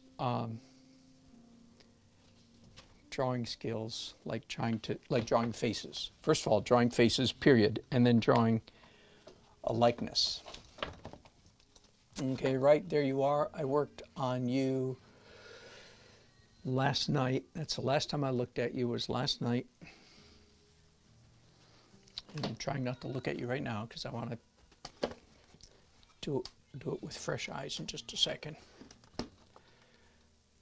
All right, now let's pull up a, hang on, I have to move my picture holder.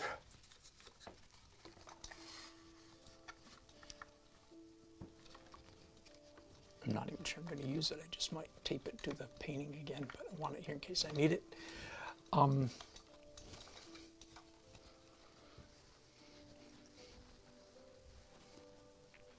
So you're in the same condition here, right? You're close, but it's obviously, I say obvious, you're obviously not dead on yet. Much closer than you were last time we saw you. Whoops. And I might be to the point where I need to do some cheating. Here's the way we'll know. Here's how we'll know if it's time to cheat. As soon as I put Wright's photograph up there, and good, I'm instantly seeing some things. So, whew. If I didn't see, if my eye didn't go, I don't get it. I can tell something's wrong, but I don't know what it is, then it's time to cheat. But the good news is, and I think I'm going to start with pencils again. I see several things. And I'm going to start at the forehead again, way up here, because it's easiest. First of all, this line comes down, not a big deal. This line is straighter, again, not a big deal. This is a big deal. I've got the wrong angle on his eyebrow. think it comes a little higher, it goes down there, and I'm gonna have to get some paint out already. Otherwise, I won't remember where that mark is supposed to be. Oh, and that's supposed to be a darker brown there. Okay, so at the moment, I'm ignoring, I'm not paying any attention to all the rest of the face. If your eye, so right, this is right 22 years ago, and this is a painting for, he's commissioned it, but it's especially for his parents. It's a favorite, which is sweet. It's a favorite photo of him. We have pictures like that of our kids too. One of the days that the camera just caught your kid perfectly. In fact, one of our funny ones is our youngest son, Cameron. One of our favorite photographs of him is one that was taken in ROTC. We love that picture. And he hates it because he hated ROTC. He did it for one semester. We thought it was the best. It was the best thing for him. It was so good for him. But he hated it. And he just looks, man, he looks smashing. It was just, this is like 10th grade or something, you know. Your picture reminded me, not that you look like him or ROTC, but it was the same idea. Just a picture from your youth that your parents love. So it's still hanging up in our bedroom, I think, somewhere. A picture that's, you know, 20 years old now, like Wright's. Okay, the other, next, his eyebrow. Oh, so here's part of the feeling. I want anybody who's watching, I want you to get a little bit of this, the feeling of this. When you see what's wrong, it's like woohoo! It's like celebrate. It's like celebrating. What I'm trying to, celebratory time, celebration time. What is irritating is when you can't see what's wrong. That's irritating. And again, I believe, that's what I call portrait blindness. I believe on every portrait, eventually the artist gets to the point, you can see a whole bunch that's wrong, but then little by little by little, and it doesn't really take a long time, you grow blind.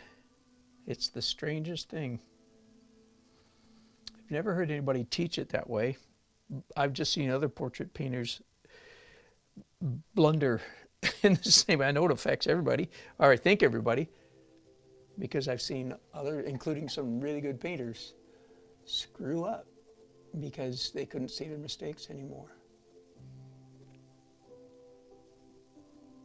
And so that's why I'm going from one portrait to the next, to the next, to the next, without spending a whole lot of time on any one. I just want to get closer to perfect, closer to real.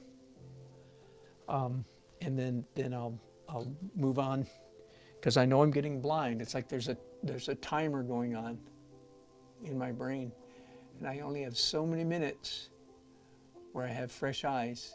And by the way, that's why I'm not even looking at the bottom, not even looking at the bottom half of this painting yet, because I don't want blindness to start setting in before I even get there. Does that make sense? Kind of crazy, but that's the way it feels. I've got my hands full right now just fixing what I can see, which at the moment is this eye.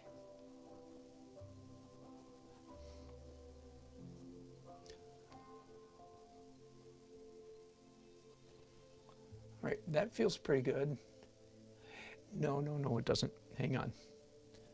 I've got a real subtle little issue, and it's almost too small to get, but it's quite important. That is his eyelid right here. I painted it with a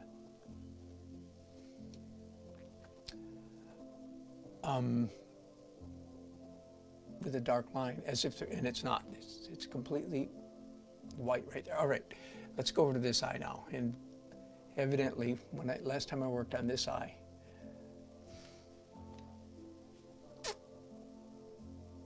aha, good. I think I see. I don't trust my judgment quite perfectly, but I believe that one of the things that's at work right here is this. Oh yeah, I see it now. The top of this eyebrow needs to come down this way. In other words, that line has to move down. By line, I don't mean his eyebrow. I mean the top edge of his eyebrow. And again, the only reason I'm using anatomical speech is so that you guys know what I'm talking about. That line moved down, or that line moved down. Now, underneath, because it's a flash photograph, you have to sort of get used to seeing and believing your eyes when it comes to flash photography, because many of the things that would normally be like underneath an eyebrow would be dark, but with a flash, all those rules are out the window.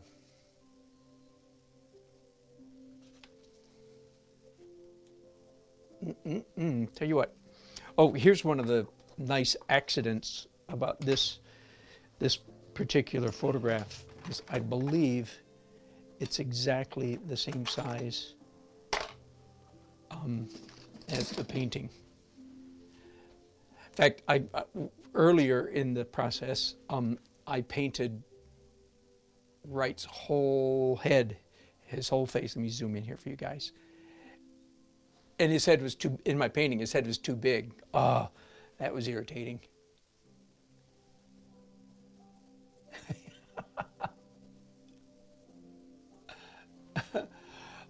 So I had to redo his whole head smaller.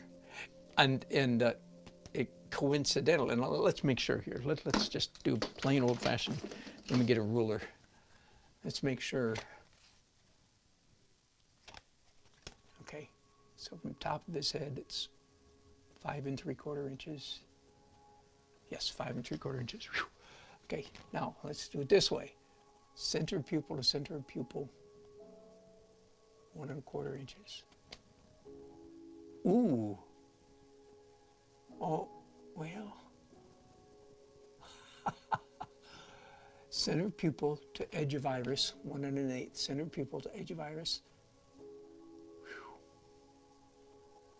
Whew. More than 1 1/8.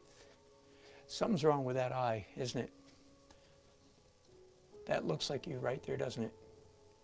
That does not look like you, does it? Okay, that's good news. I mean, bad news. But it's progress because it shows me something's wrong.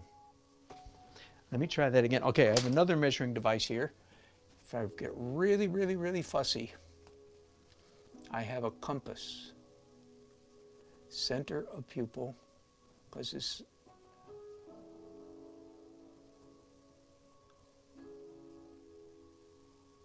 Why is this perfect? Because it's locked in place. I can't bump it. Okay, the pupil is in the right place. Now, it might be low or high or something. In fact, okay, hang on. Let's go to a different device. Let's try this one now. I'm going to go.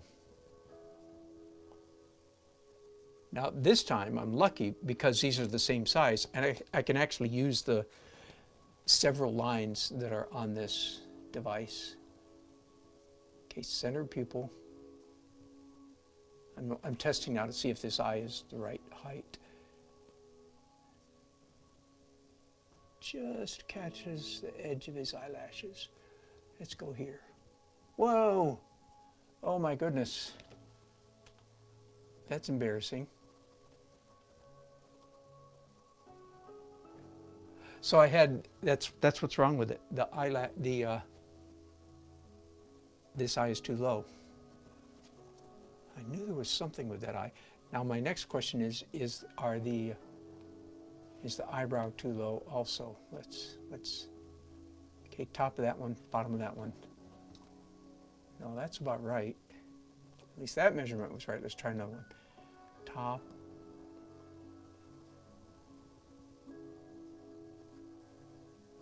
Top. Let's do that again. Top.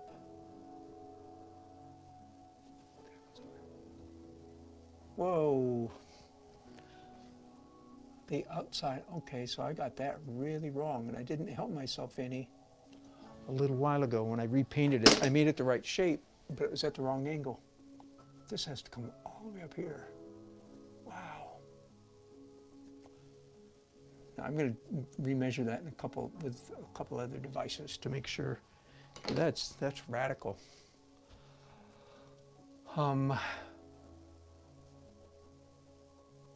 What can I measure? Let's do the top of that eyebrow, right through the cup of the ear, whatever your cup is. That's pretty close.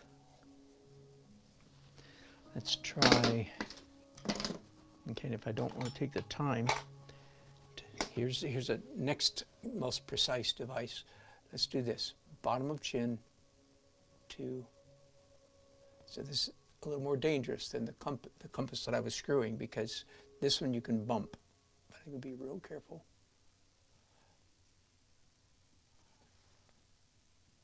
Wow. I don't know how I could get that far off, honestly, but I sure did. Let me do that again. This is for the height of that eye.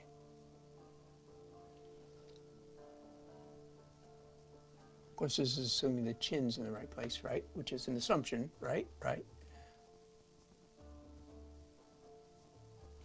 That's why you measure things a number of different ways. You don't just trust one measurement.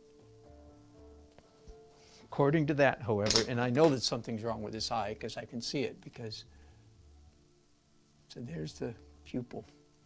Let me just take a minute and redraw this whole eye. Again, cheating, if you will.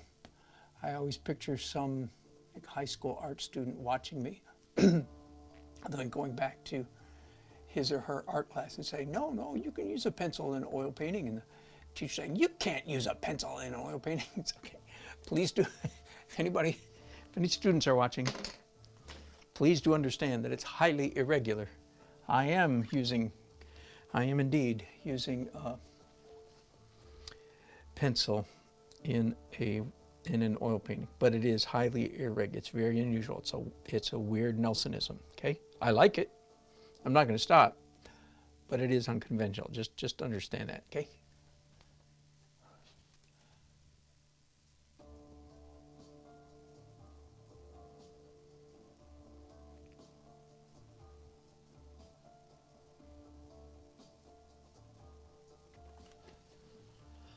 Here I am doing again that horrible death control grip. Can't be helped. There's a time and a place for everything.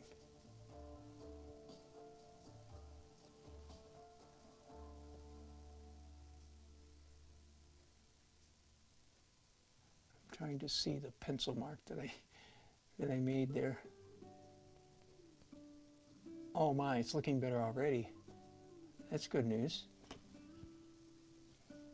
It's looking more like you already.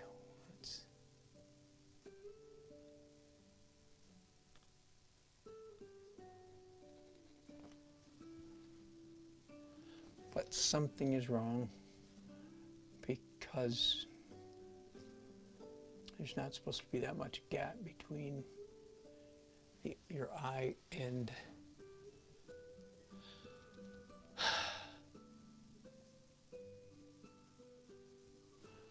I think I'm just being, timid. I think that your eye, I'm speaking as though Right is still watching. Don't know if he is or not. Right, he's still there.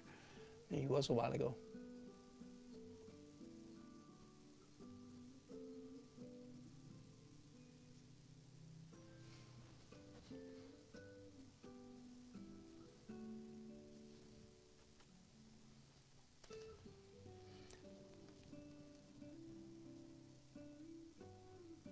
Again, mildly disappointed because I think that eye looks pretty darn good, but I think it needs to go up a little bit. While I'm here, I'm going to block in that eyebrow.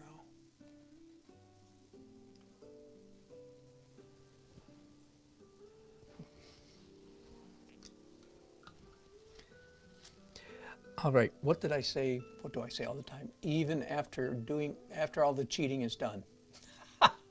Sounds like a country western song, doesn't it? After all the cheating is done, you still have to draw. You still have to see with your eyes. And that's what I'm experiencing now. It's like, okay, I measured a bunch of stuff. Measurements can be wrong. Trust me, measurements can be wrong.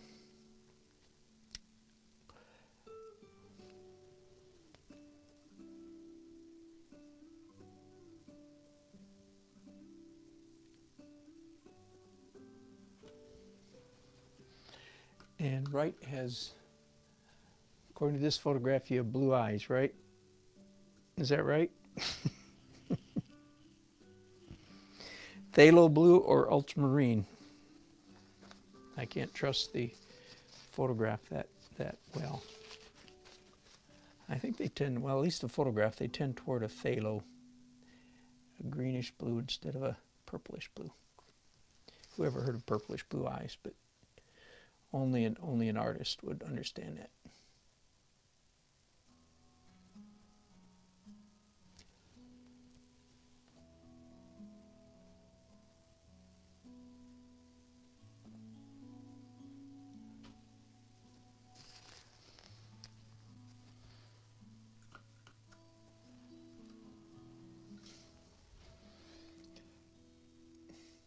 If you're going to use black paint, which is, even then it's dangerous, but if you're going to use black paint anywhere in a portrait, it's going to be in the very pupil, right? And once again, this is a flash photograph, so not the normal rules don't quite apply. So you just have to trust your eyes, look at the photograph and do what it says, instead of allowing conventional wisdom to muck up your vision, because it will muck it up. Been there, done that. Been there, done that.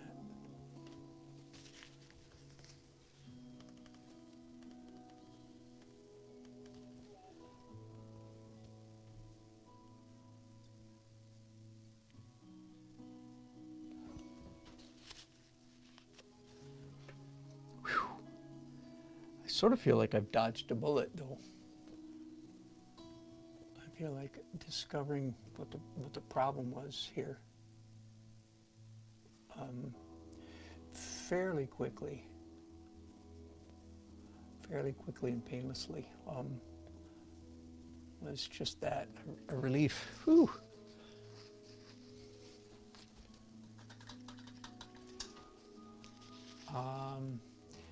This eye looks just a little too clean, which is usually exactly what the problem is. It's usually a little too clean. The white inside the corner of the eye is too white. That's pretty typical.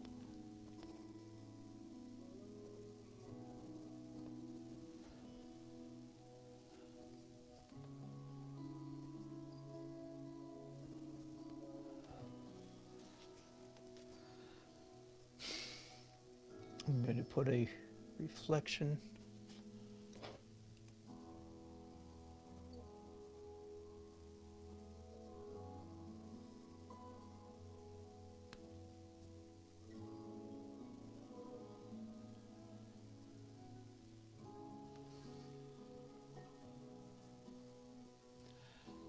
There's a spot of reflection right on his bottom eyelid, which again, I feel like is pretty important. There's a tiny spot of reflection. I'm not sure I can do it with this brush on his tear duct. All right, let's just start looking down. How do I feel about his nose?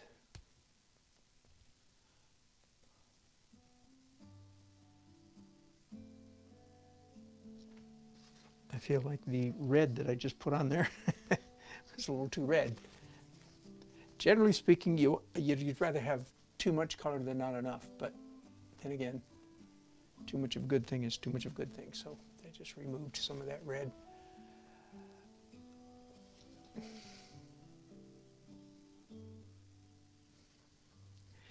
There. Well, I'll say this much, right? I think it looks like you now. course, I don't know what you looked like 22 years ago, but you look like this photograph, I'm assuming. No, I'm kidding. I can see you in it.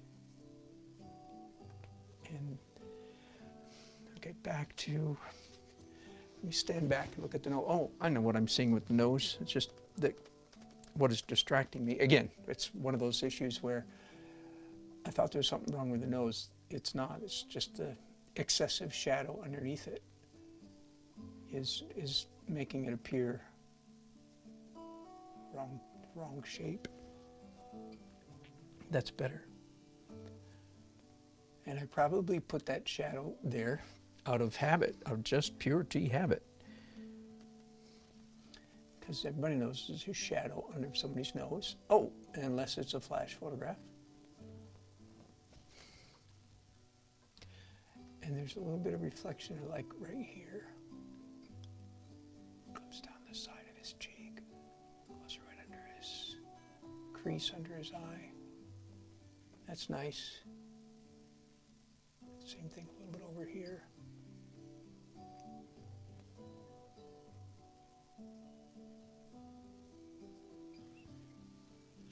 All right, now I'm all the way down to his mouth, and there's something not quite right about your mouth, right?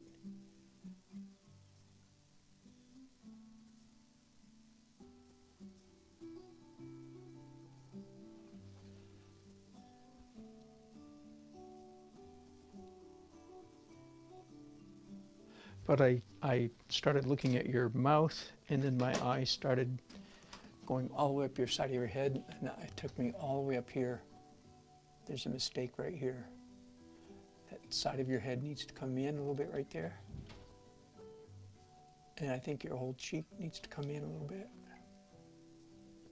One thing leads to another. Boy, that is the essence of portraiture. I just said it right there. That is the essence of the frustration, if you will, of portraiture, is one thing always leads to another. That's just the way it is. One thing leads to another. You change one thing, and then you have to change the next, and the next, and the next, and the next. You're not broadcasting? Yep. Yes? Is it time for supper? Soon. Okay. And here's some nibble for you. Ooh, thanks.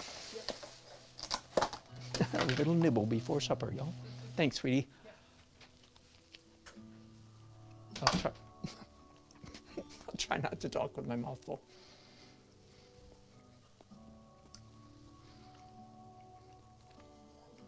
Okay, I started painting Wright's letter jacket last night, but I have to mix up some of that green again because I have to, I think, carve into his face right here.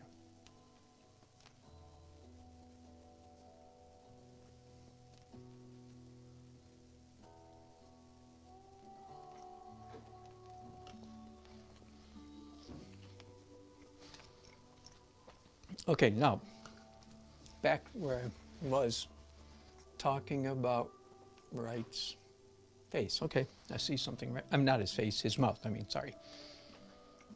And I see something already. This end of his mouth, that line right there, too high, too steep of an angle. Easy fix. I just have to try to match that color, that's all.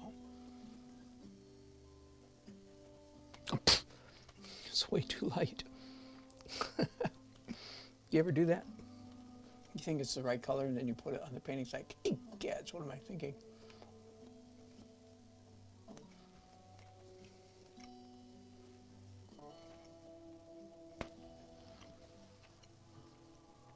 So I've got the angle right now, but the thickness of that line is now way too thin, so.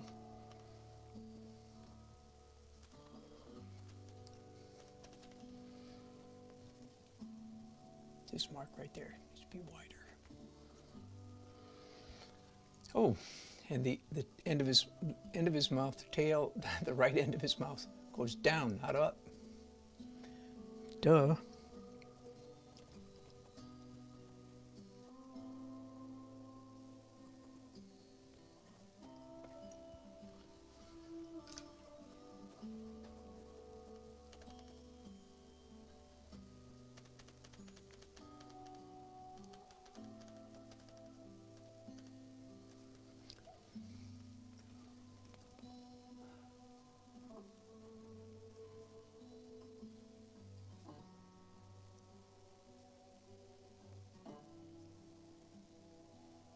little bit of a shadow there.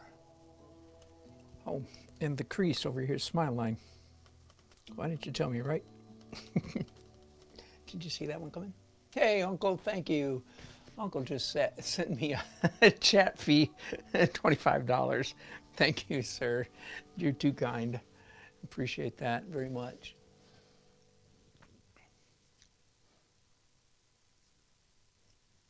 Jackson says his, I mean, Wright says, Jackson, Wright says his eye is too big.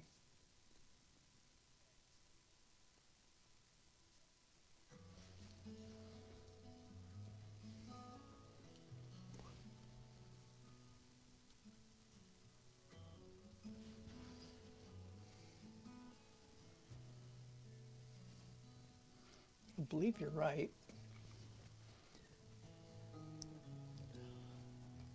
But it's very subtle, just a tiny bit off the bottom. It's as if your eye is closed a little more. I made it a little too open, didn't I?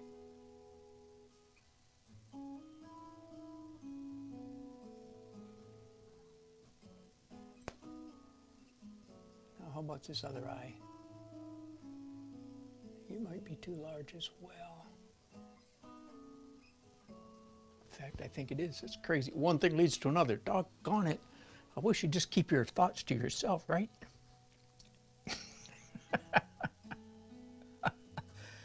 I'm kidding. I hope you can tell. I think your iris over here is too big. This is a time for double glasses. And you know it's serious. Double glasses time is really serious.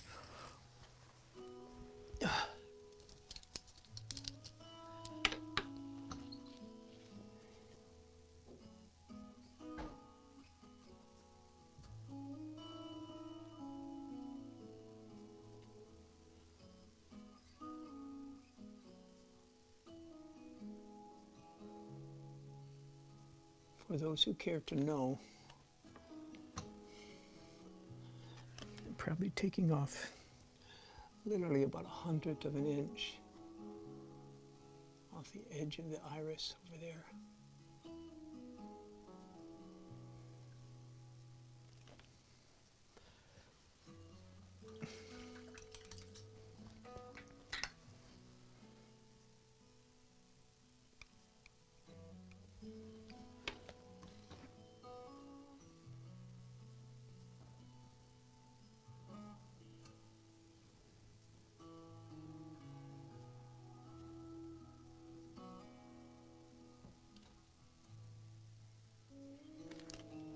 Okay, I'm going to stop there for now.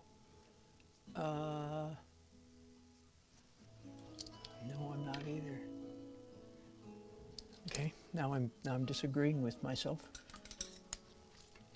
I think that the iris on the right now, the eye needs to come down a little bit. Not at the white, not in the white part of the eye, but here. Oh yeah, I see what's happening. It needs to be a fuzzy line. I made it too hard. That made it look wrong.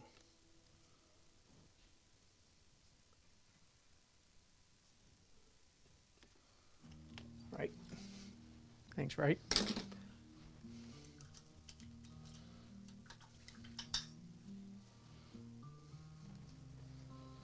Uncle, my wife and I might use their generous Olive Garden. If not tomorrow, we're going to get takeout. Nancy and I are going on an afternoon date. She let me know, thankfully, she let me know last night that we needed some time together. I've been working pretty hard.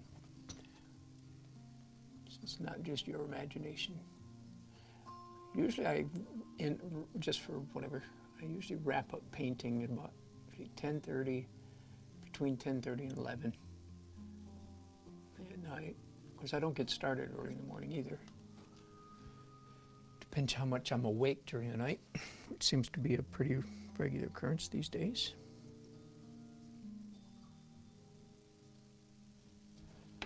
I don't toss and turn. I get up after 15 or 20 minutes tossing and turning. I get up, I come out to the den, tap into my higher power. All right.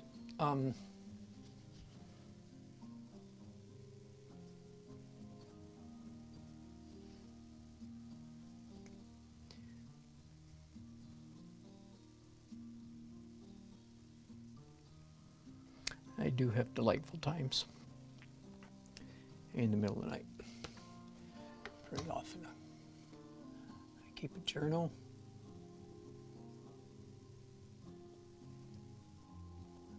I journal quite extensively, almost always in the middle of the night. It's the only time I journal.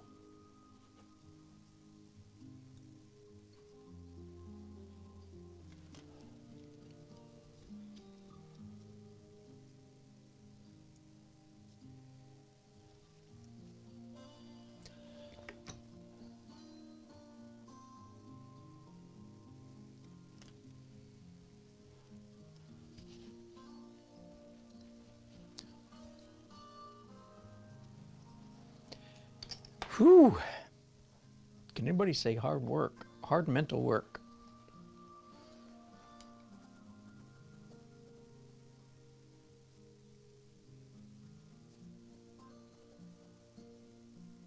Yeah, 10 million unemployed. Isn't it crazy? We're all just hoping and praying it's a blip on the screen, aren't we? I can imagine our economy coming back like a runaway freight train when this thing passes. I hope that's the imagination that gets fruitioned. To make up a crazy word. I hope that's what happens.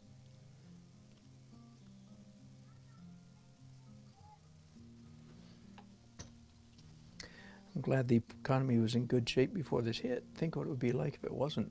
Phew. I mean, so many unemployed, and I don't think that my quote-unquote unemployment shows up on anybody's, no, I'm not unemployed, but as I said earlier, I've lost $25,000, $30,000 worth of contracts that were supposed to take place between March and May.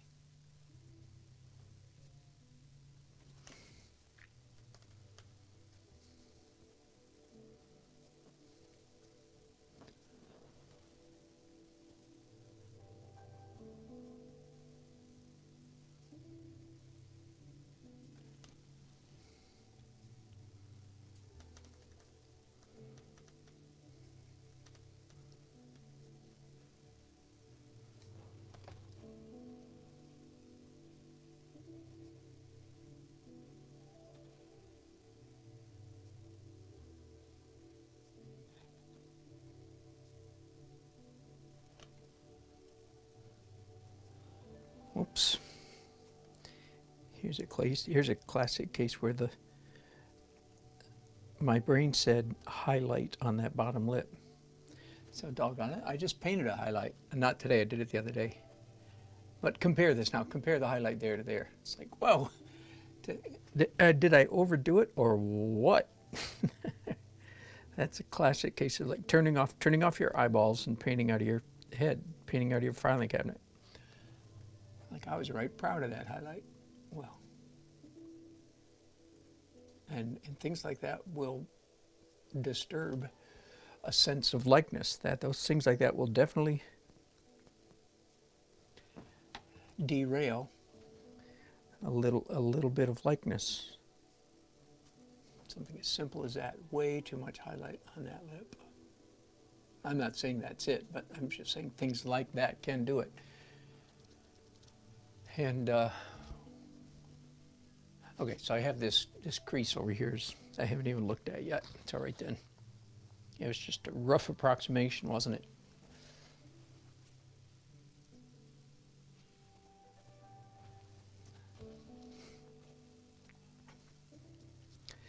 Let's try first of all to get it the right shape. It's an S-curve.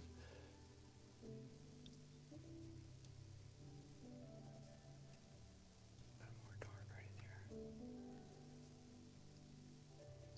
little bit of a 5 o'clock shadow there, right?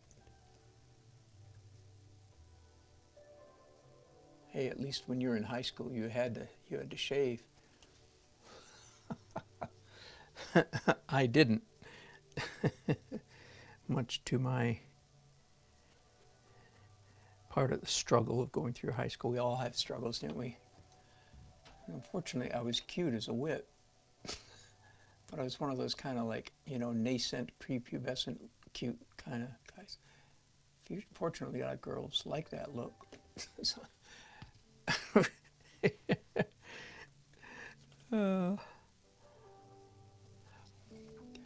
What I lacked in bodily hair, I had to make up for in some toughness. Not like getting in fights. I was our high school's, when I was a senior anyway, I was the #1 distance runner in the school in cross country and track. Now, you have to remember or imagine this. Here's a part of my journey you've never heard of before. When I was 18 years old, I mean, I could have passed for a 7th grader, honestly. I mean, if you used your imagination, you can imagine that I was 15 maybe. But I could have passed for an 8th grader when I was 18.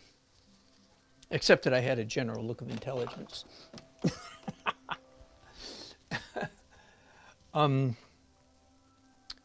But I could run. I worked hard. Starting in 10th grade, I worked hard at running. And I remember one time we're getting ready for a cross-country meet, and I overheard my coach talking to the other coach. And my coach pointed to one of my classmates, one of my running mates, and said, "Yeah, here's our #1 runner." What the heck? That was late in the season. At that point, I think he had beaten me once. Every other meet, I had beaten him. But I knew exactly what was going on. I was standing right there real close by. And my coach couldn't quite bring himself to admit that this cute little skinny hairless kid at his elbow was his best runner. It's exactly, isn't that crazy? We all have our struggles, don't we? When I was a young man, even up through my early mid-30s, maybe mid-30s, I felt like I had had more than my share of rough and tumble, hard times. I really did. I had my share. You know, I had cancer when I was 30. Our daughter had cancer when a year later in her eye. Had a 3-year-old daughter, had her eye removed. We had financial struggles. I had professional, disastrous burnout. I had several hundred people who all agreed to hate my guts altogether. So there was a long period of my life, like I was kind of like Job in the Bible. Woe is me, my life's hard. I've drawn the short end of this stick. I didn't feel sorry for myself. It was just the reality. It was just like, wow, other people's lives are easy compared to mine. The list could go on. That's not an exhaustive list by any means. But it was sometime just in the last year, I think. So I hadn't thought about thinking that way for a long time.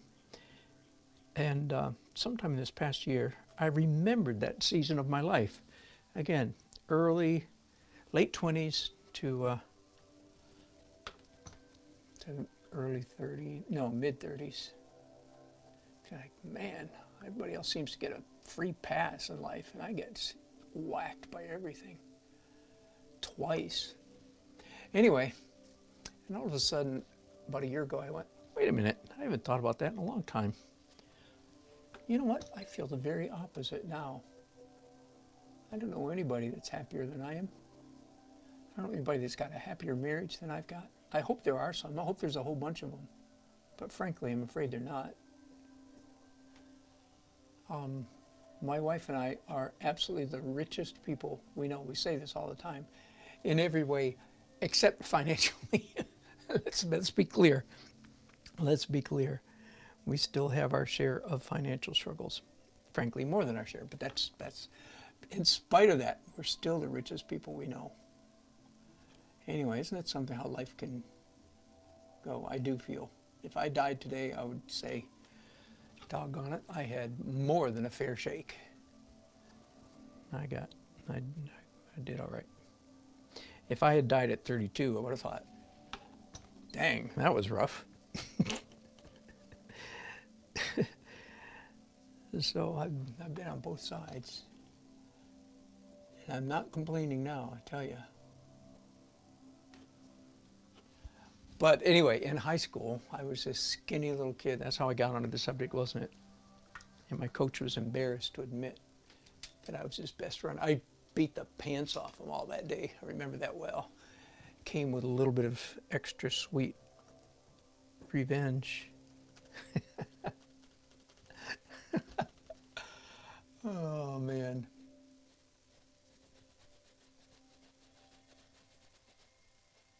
I wasn't that good a runner. I was I was the best that year.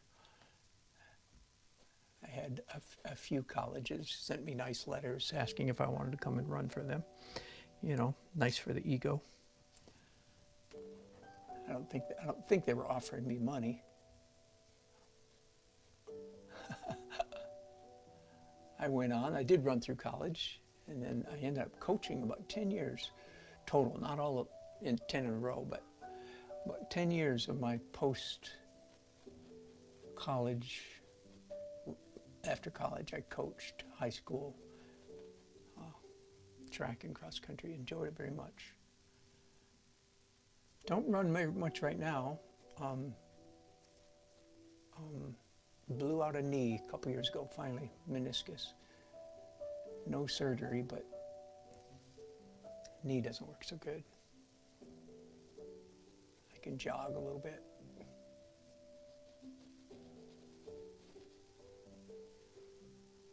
Okay, I'm fiddling now, because there's some other things I need to take care of. I wasn't really fiddling. I was doing values that I was getting ahead of myself, frankly, that I was doing the kinds of things that need to happen in the next go round, which is refining values.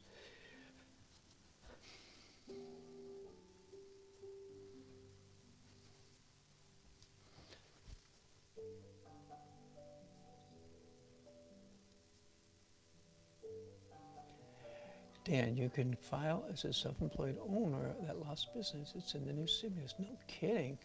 Really? Thanks, guys. Thanks for the professional counsel. I will definitely look into that.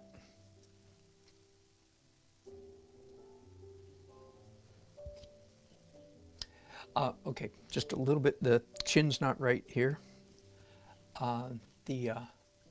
I've got a little bit too much of an indent, and it's not quite wide enough. Good. Okay, so those two things kind of go together. Widen this a little bit. You got a nice chin, right? Unlike me, your coach would have been proud to say you were his best baseball player. Because you could shave. That was quite the long detour, quite the long tangent, wasn't it? You guys got a whole history of my life there. Well, not the whole thing, but anyway.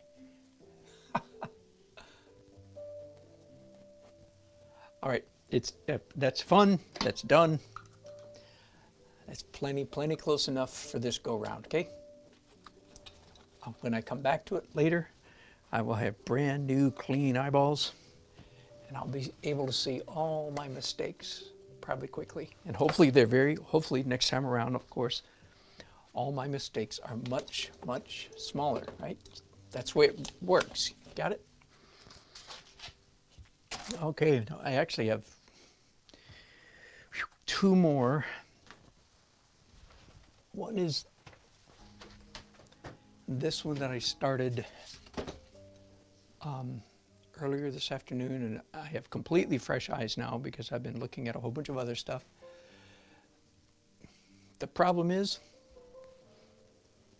I don't have the mental energy. So I'm just worn out, happily worn out, not complaining. But I'm going to quit. I'm going to open up the blinds, because let that nice evening light come in. And I'm going to bid you all a fond adieu. I hope to come up and work some more after supper. I don't know if I'll broadcast or not. Thanks again, Ratio, for the $25 chat fee. Did we tell you guys you're supposed to send me $25 periodically for a chat fee? I didn't think we did. We just, of course. But thank you, Ratio. I appreciate it immensely. I just want, before I go, I'm just going to pull up this photograph, and I'll leave that like that for when I come back. Okay? I can already see issues. That's good. Good to see issues if they're there. All right, love y'all. Thanks for watching. Bye-bye.